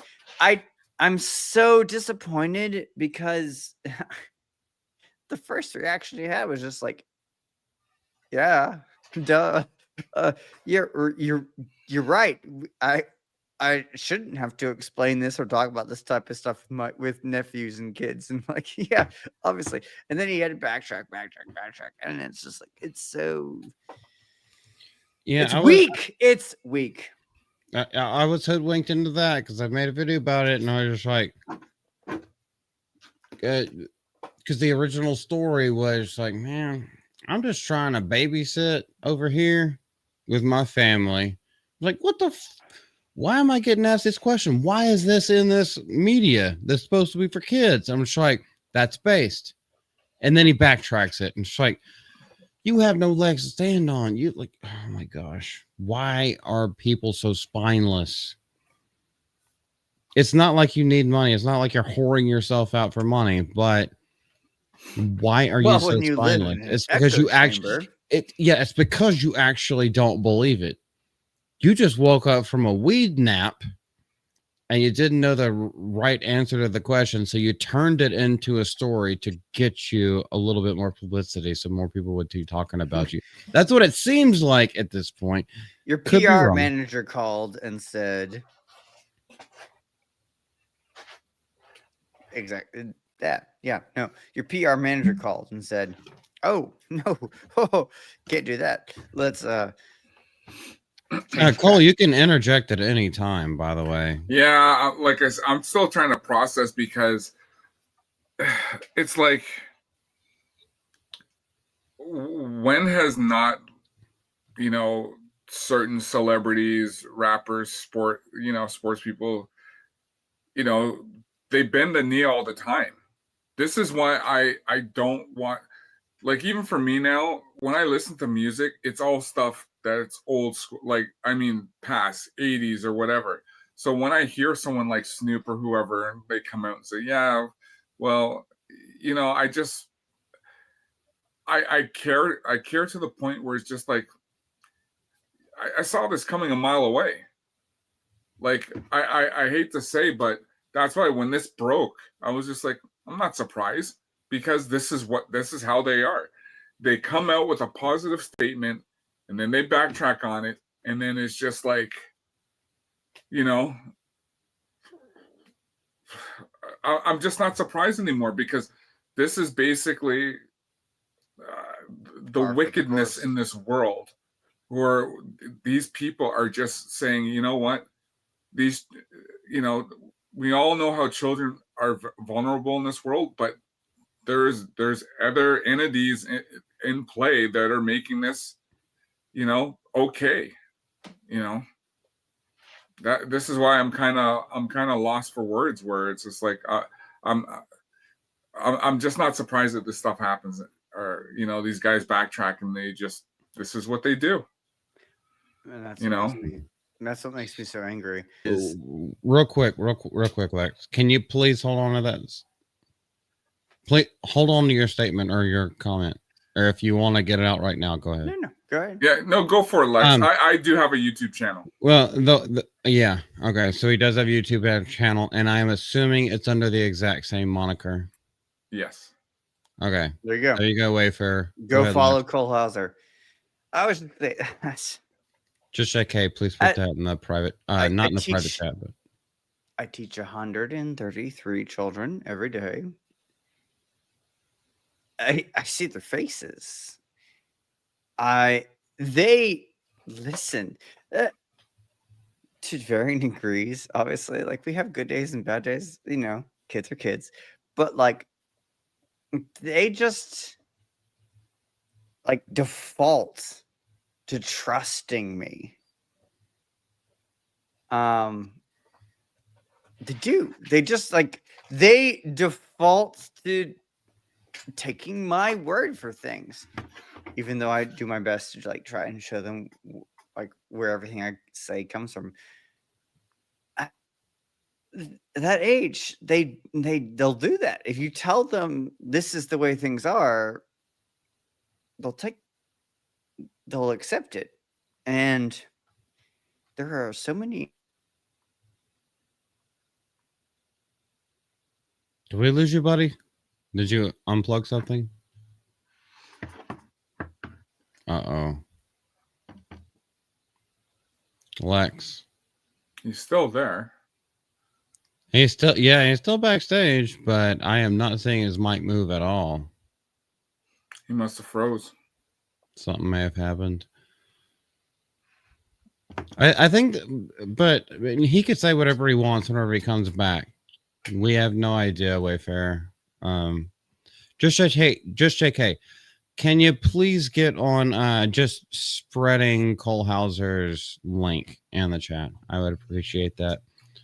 I think what he's really part of what he's trying to say is that children are easily malleable, and that's the most specific time, and that's the most dire time where we shouldn't be leading them astray with different theories and different theologies and all kinds of other stuff. No, they should be told the truth, morality, and facts. I mean, that was basically it. Oh, there you go, man. Okay, You're back. Finish what you were saying, brother. I don't know at what point I started buffering, but some like TLDR of what I was saying. Teach kids. I know what it's like to be around them. They trust what they're being told. They trust what they're being taught.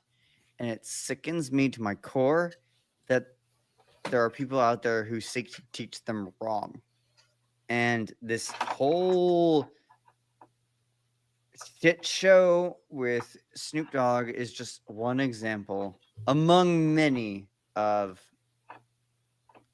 people actively seeking, like setting out to teach kids wrong.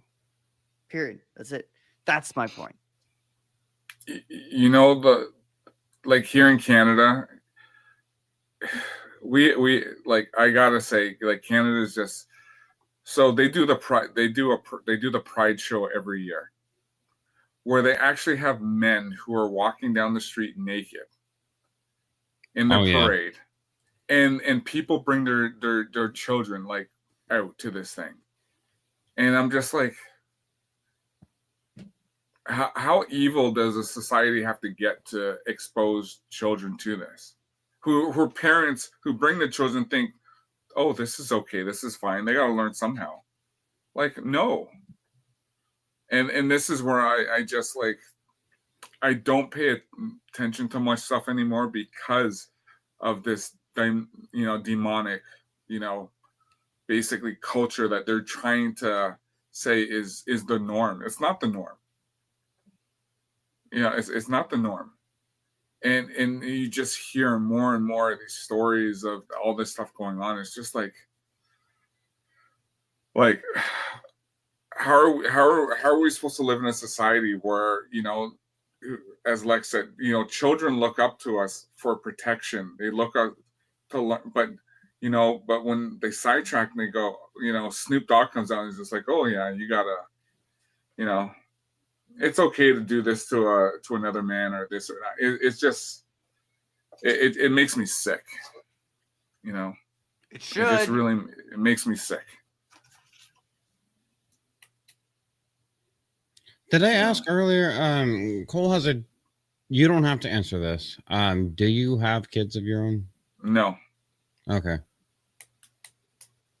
I do. I know, Lex, you don't either. I have one. I teach many, but I do Yeah, not have any of my you own. you teach many, but you have not sired one, and that's fine. Hey, that's not what this is about. It's just like, I think on a spiritual level, it should hit you in one way, and then when it is actually a physical thing, it hits you in a completely different way, because your entire mindset has changed if you actually have a kid. Well, I have a lot of nieces and nephews, you know, and I look at them as my own, right? As well, because, you know, they're around me, they grow up around me, and I want to make sure that, you know, that they're taken care of. And it's just like when you hear these things, it's just like, you know, even when I'm with my nieces and nephews, like I tame myself where I don't curse in front of them because it's just, you know, who I am. You know, I just try to, you know, because I want them to be able to grow up and not have to be influenced by, you know, this stuff. You know what I mean? So, you know, it's like, yeah, it's it's heartening for because and the problem is too, where I know we're all on it, but social media, you know, when I see parents giving their kids like phones, it's just like, you know, you don't a 6 or 7-year-old does not need a cell phone. True. You know? Don't they should be reading a book. We've started in my school and other schools in my diocese a movement of discouraging parents from giving their children phones until they're a certain age, and encouraging parents to ban all forms of social media until their kids turn at least 16. We're working on it. It's growing. It's working. Because it's a plague. It's a plague that we've seen, where it's like you got these third graders who have iPhones with unrestricted internet access. It's like, what do you think is going to happen? Exactly what you think is going to happen.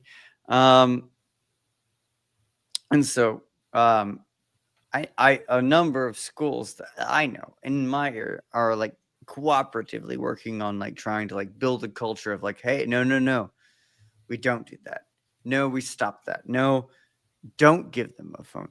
And if you do give them a phone, give them something like the wise phone, or the or better termed a dumb phone, where it's like you can call, you can text, but there's no room for internet access, no room for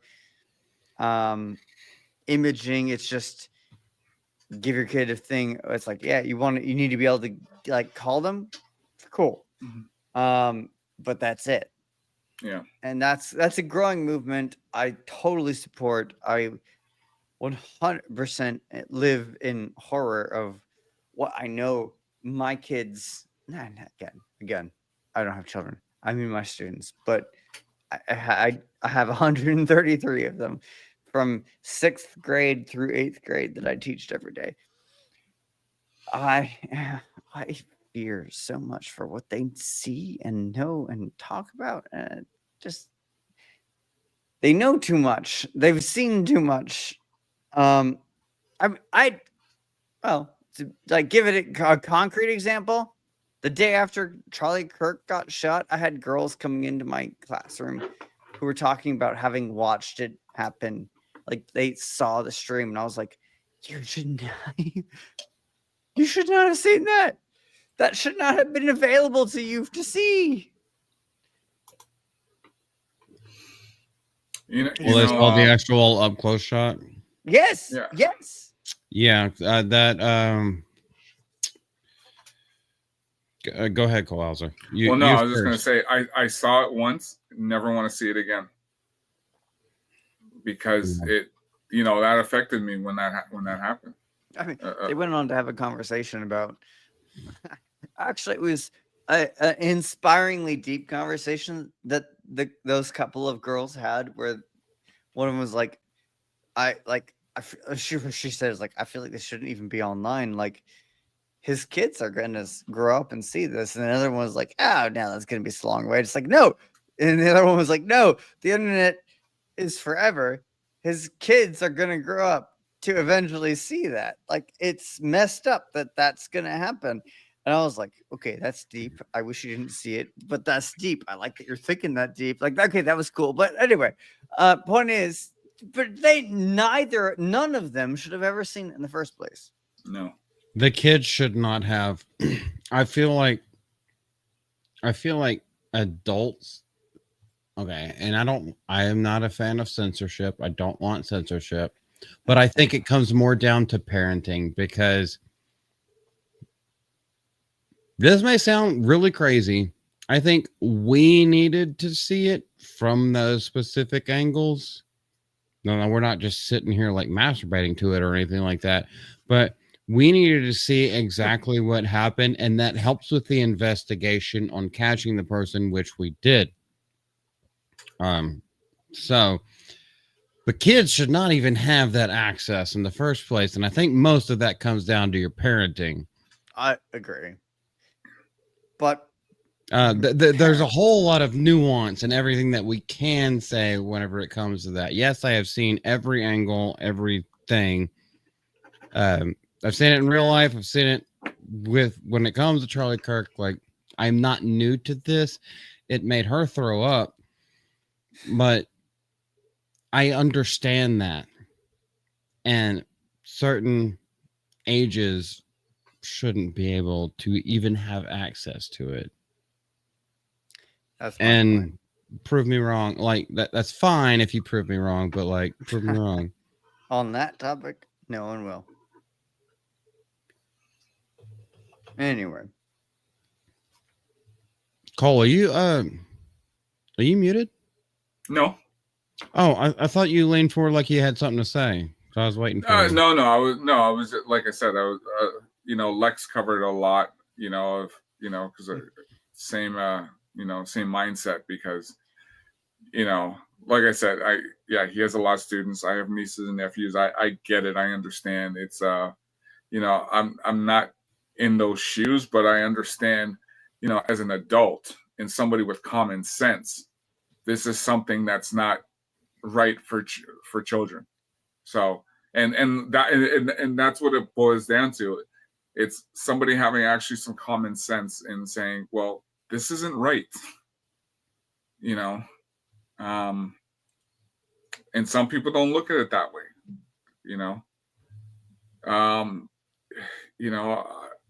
and like, this is one of the reasons why I got out of government, because when I saw certain things, of what government actually does and how they're supposed to function, it's just like, no, you're not supposed to be doing that. It's, the more you interject your laws, the less, it's actually doing any good.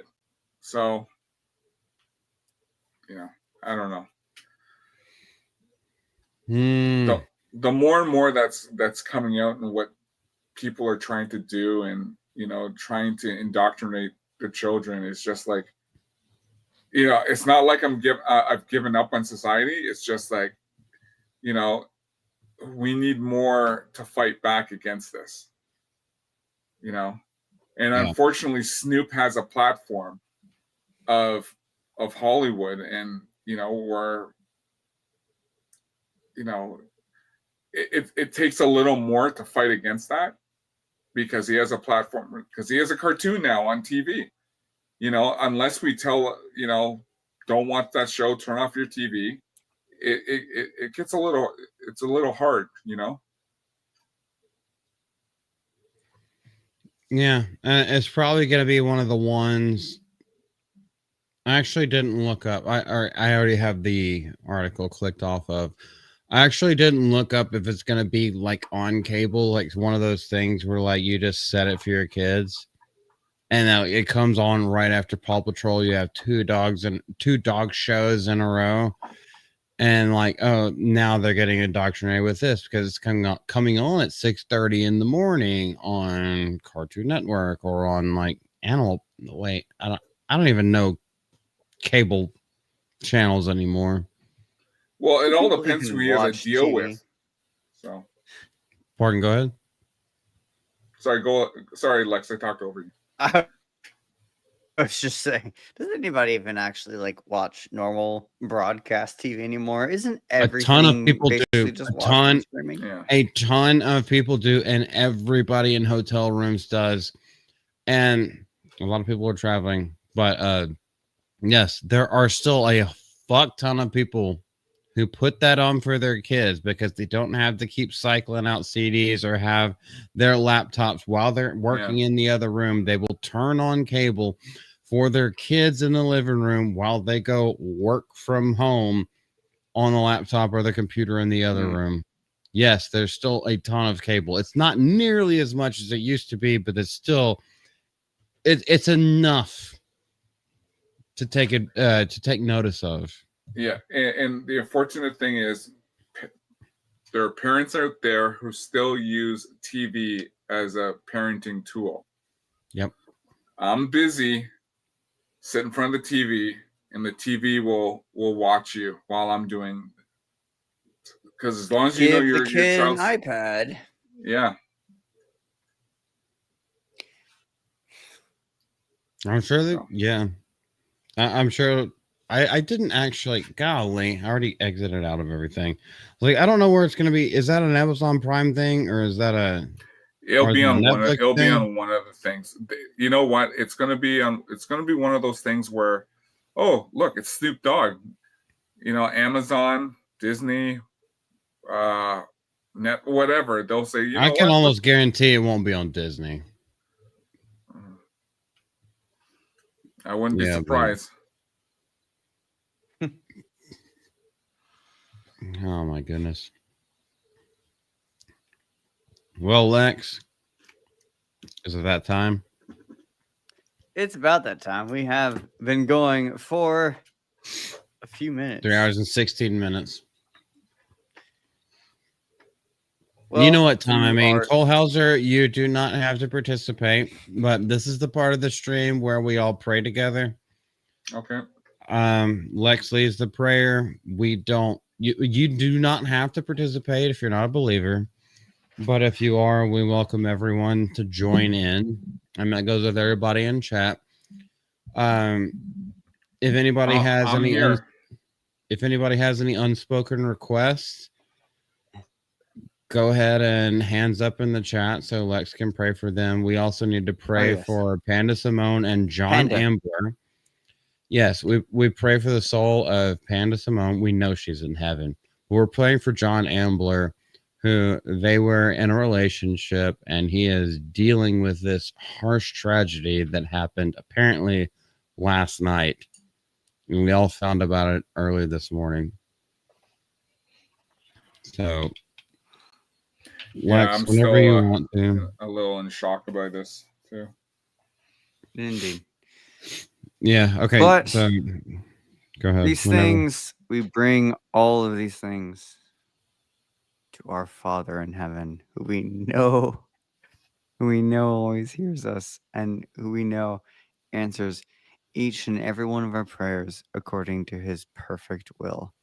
And so tonight we pray first in thanksgiving for this time we've had to share together, this camaraderie, this fraternity, the brotherhood of all those who see reason, all of those who just want the best that can come together.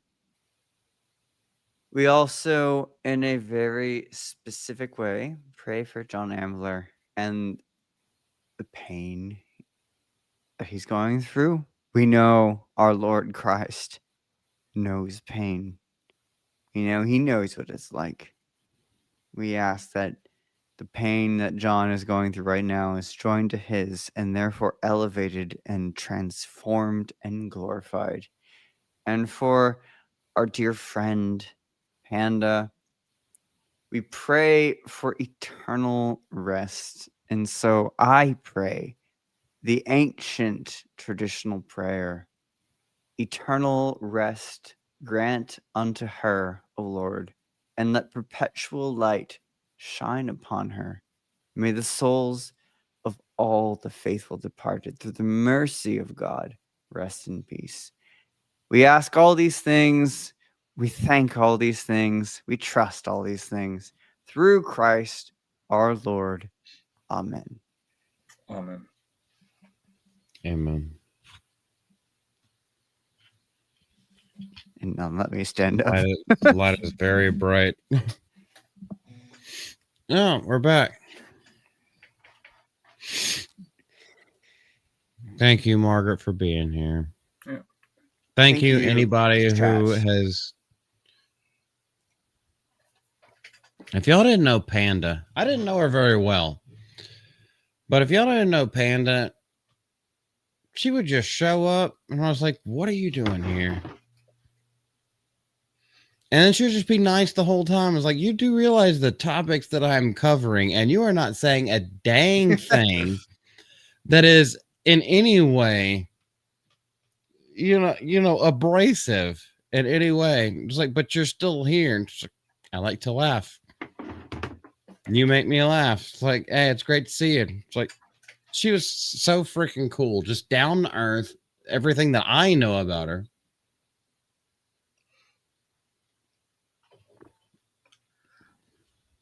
It's funny how the nicest people show up to these chats of people who just say outlandish things.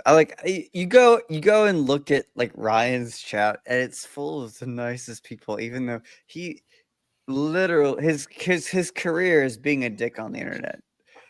But the people who listen to him are like the nicest people. Like you go, like it's a consistent, and talk to him in person too.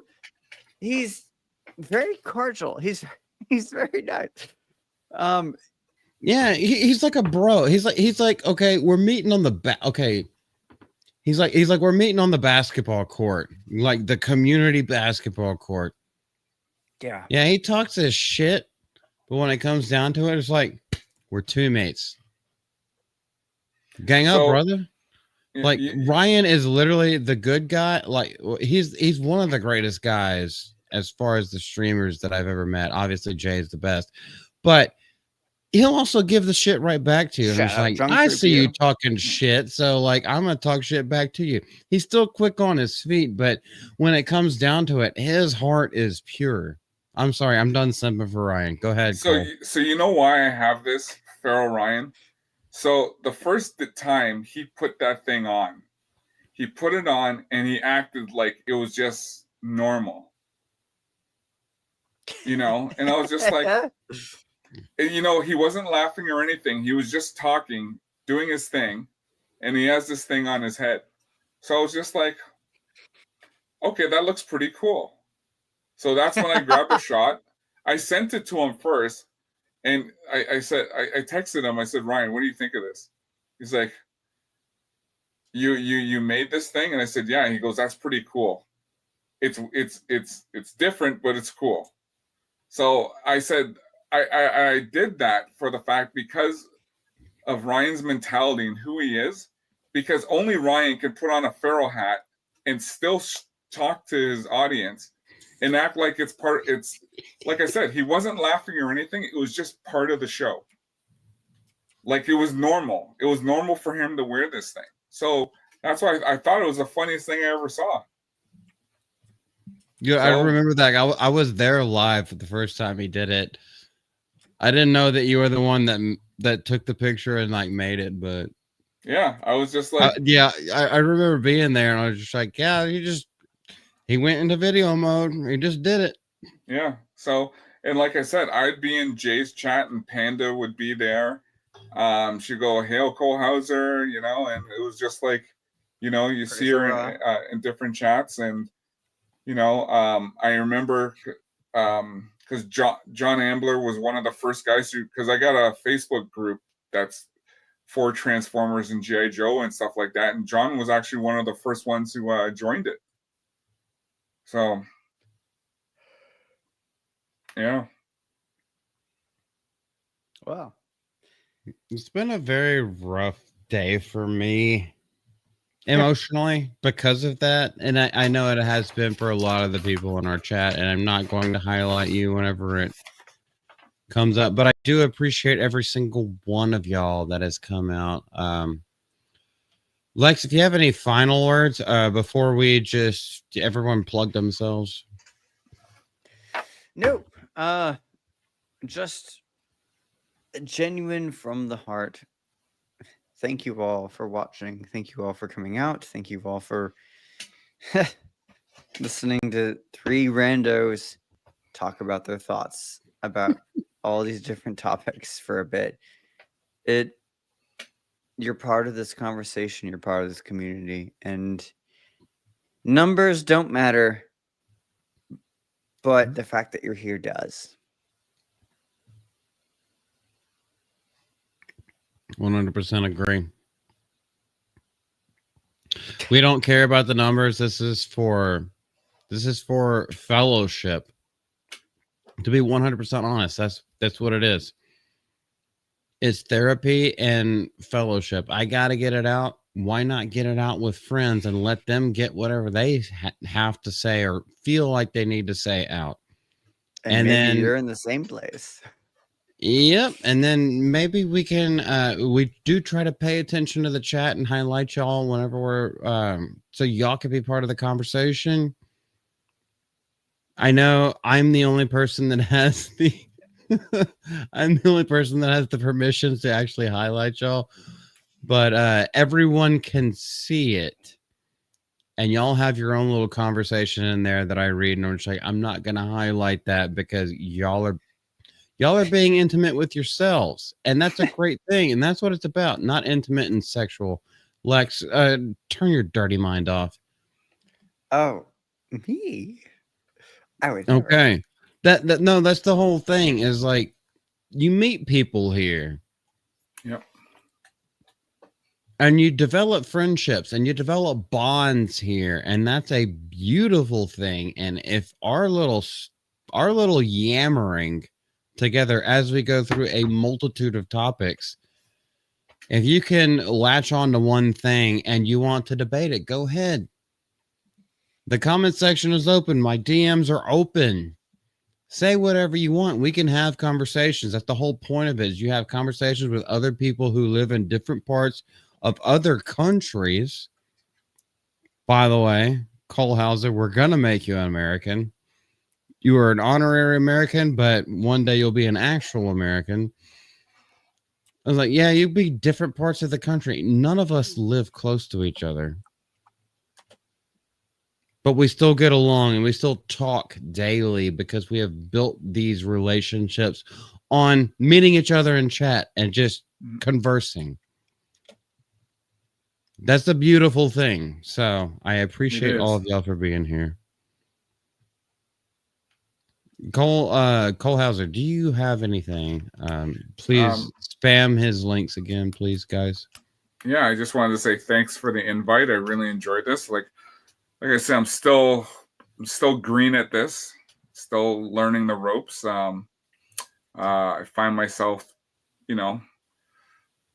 babbling a little, but I'm still trying to learn how, it's one thing for me to, just talk amongst, doing a video or whatever, but like I said, this is all new to me, and I really appreciate the opportunity that you invited me on and got to actually speak with Lex as well. So this has been great. We really appreciate you, man. Really appreciate it. These are not showing up as links for some reason. Just check. Hey, yours did earlier, but you should be able to. Okay, so if you copy clean link, there should be two different options. Copy clean link. That one should show up as blue in the chat. I know y'all have the authority to do it. Colhauser, summon me. I will be glad to come and talk with you on any topic on your channel anytime you like. I would appreciate that.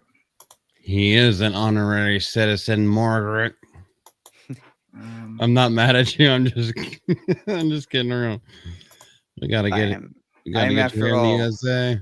I got enough should family in the guess- States, so it all works. Heck yeah, man. We'll smuggle you in. Smug. I don't like the verb smug. I don't like it. I don't like it. You don't like smuggle? Is that because it reminds you of George Clooney's farts?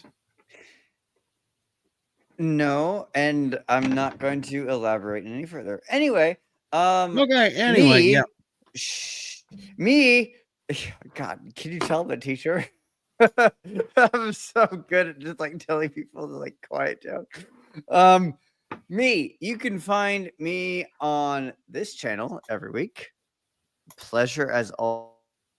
And you can also find me on Monday nights on Isaac's channel, Golden Age Podcast. Come hear us out. There we talk about more politics things and that type of thing.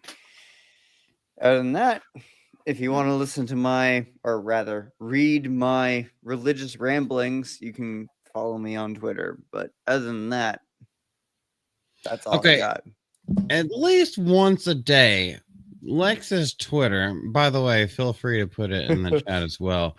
Lex's Twitter will give you at least 1 or 2 prayers a day and not just be bickering back and forth with people who are trying to take down Christianity. He gives actual prayers every single day. And I think it's great. Go ahead. I try every day to post the collect from that day's mass.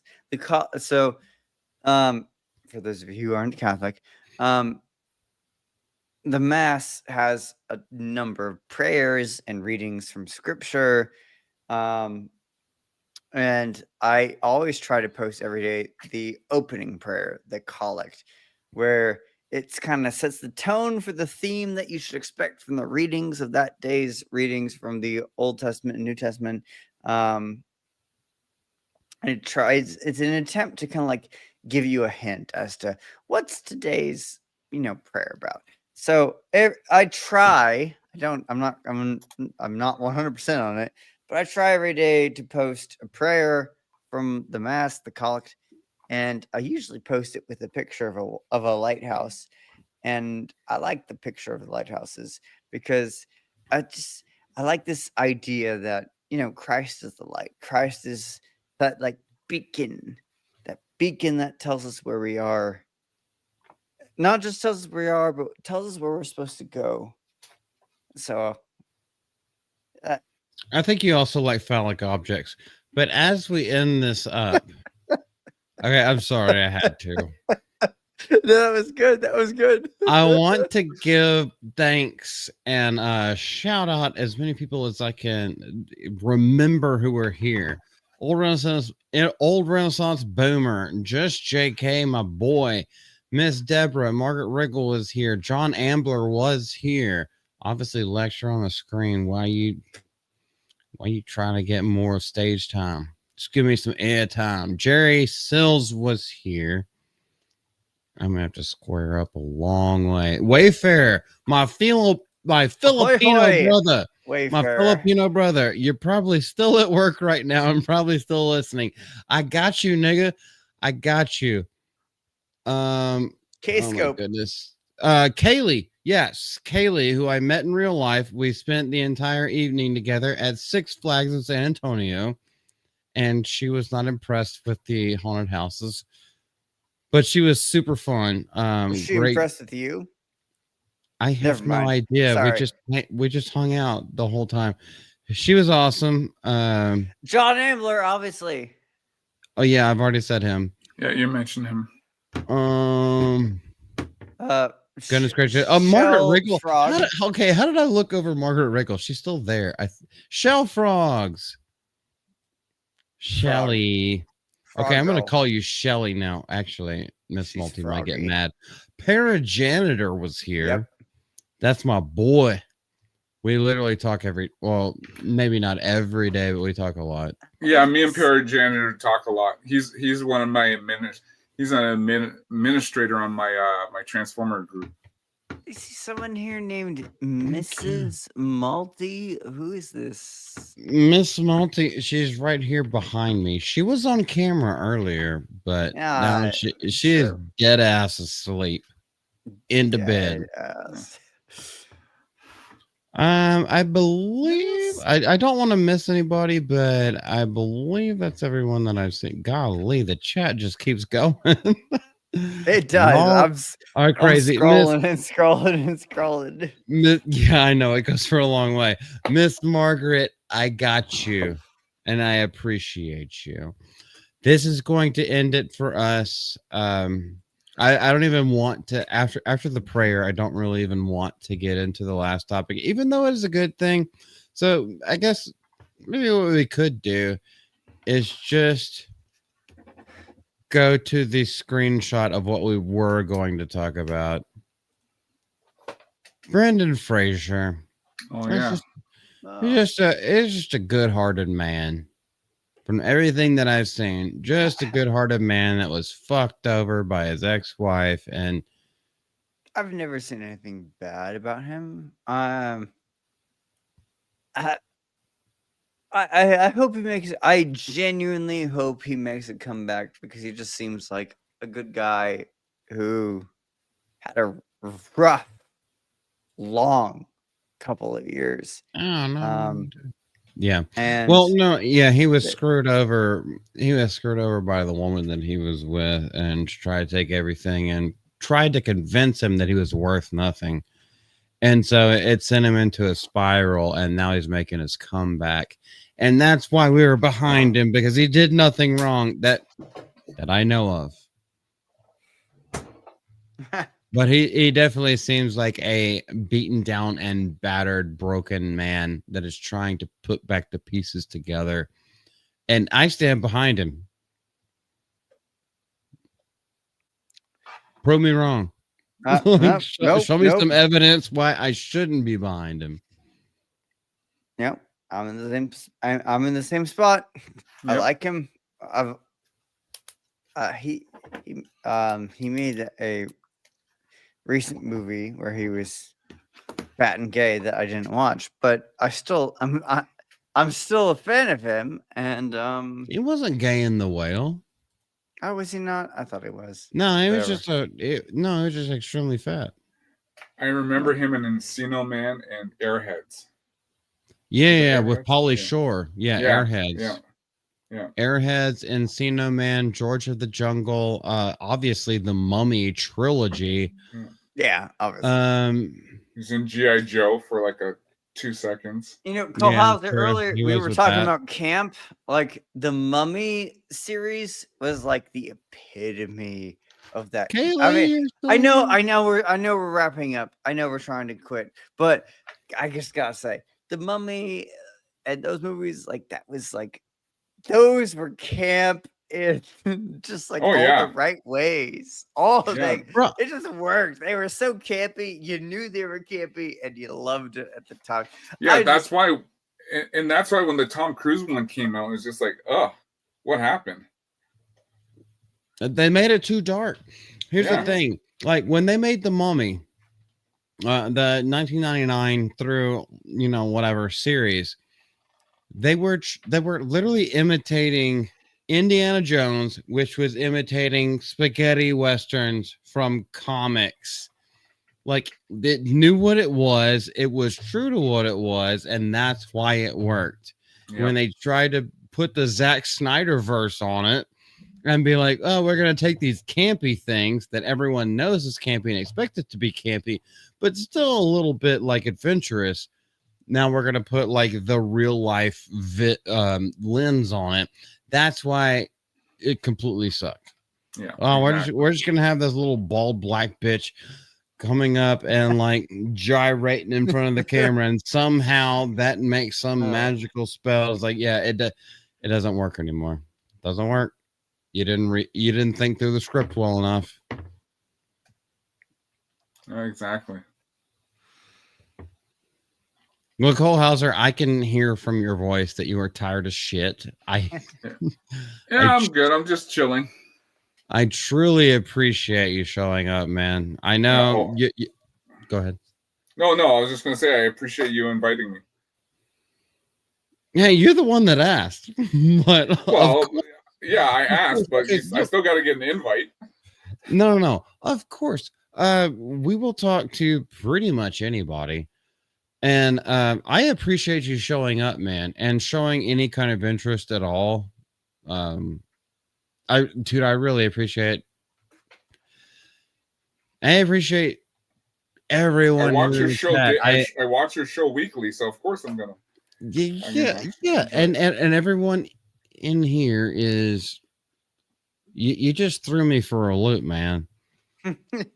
It's not that you watch me every time, and it's just like overcome with humility. It's like, because I'm nobody. And I know a lot of us say that all the time, but We're all nobody. it's like, I know you're new to this, or at least new to showing your face on camera and like being on live streams. I hope you enjoyed it. If not, like, we could talk behind the scenes later about what could have been fixed, or what did I miss out, or what did I cut you off on. That's the great thing about this, is that everyone starts off basically as shit. And then you'll learn and you develop and you do the rewatches and you just get better at it. But what's the most important part of all of it? You go all the way back to being authentic. And I appreciate that you are a part of this experiment. And this is the first time I've ever gotten to hear your voice and talk to you. Obviously, I've seen pictures of you on Twitter. We followed each other for a while, but yeah, like, I appreciate that we actually got to a point where, he can speak for himself. I don't have to wait 20 minutes for a response. He can be here in live action. And I do really appreciate you, man. Oh, thank you. Yeah, Lex. thank you. Yeah. Oh, so go ahead. No, well, I'll be seeing Lex tomorrow as well. I heard you tried to snipe him on me. You went snipe hunting. You actually found one. Well, Golden Age podcast, come on over. Yeah, I'll be there. We are excited to have you there. What a good time. And as always, okay, so hold on, Kaylee. I'm gonna have to do the rewatch to see what I actually said. I did not mean to put him out there in any way whatsoever. But apparently I said something in the wrong way. Wow. It happens. I was going to say is the most important part of all of this is you all. Thank you, chat, so much. Thank you for being here. Thank you for listening to us ramble for over 3 hours now. You all we're almost at 4, brother. You all are champions. Thank you for joining us. Thank you for sharing your thoughts in the comments. And, well, thank you for being part of this community. Hell yeah. Hearts in the chat. Not for crypto, but for yourselves. Not for that dumb nonsense. For Panda Simone, for John Ambler, for yourselves. That think for yourselves. And that care about other people in a real and true way. Also, fuck Hollywood. What the bitches. Anybody have anything closing say? Hit your last final freeze frame. Bye.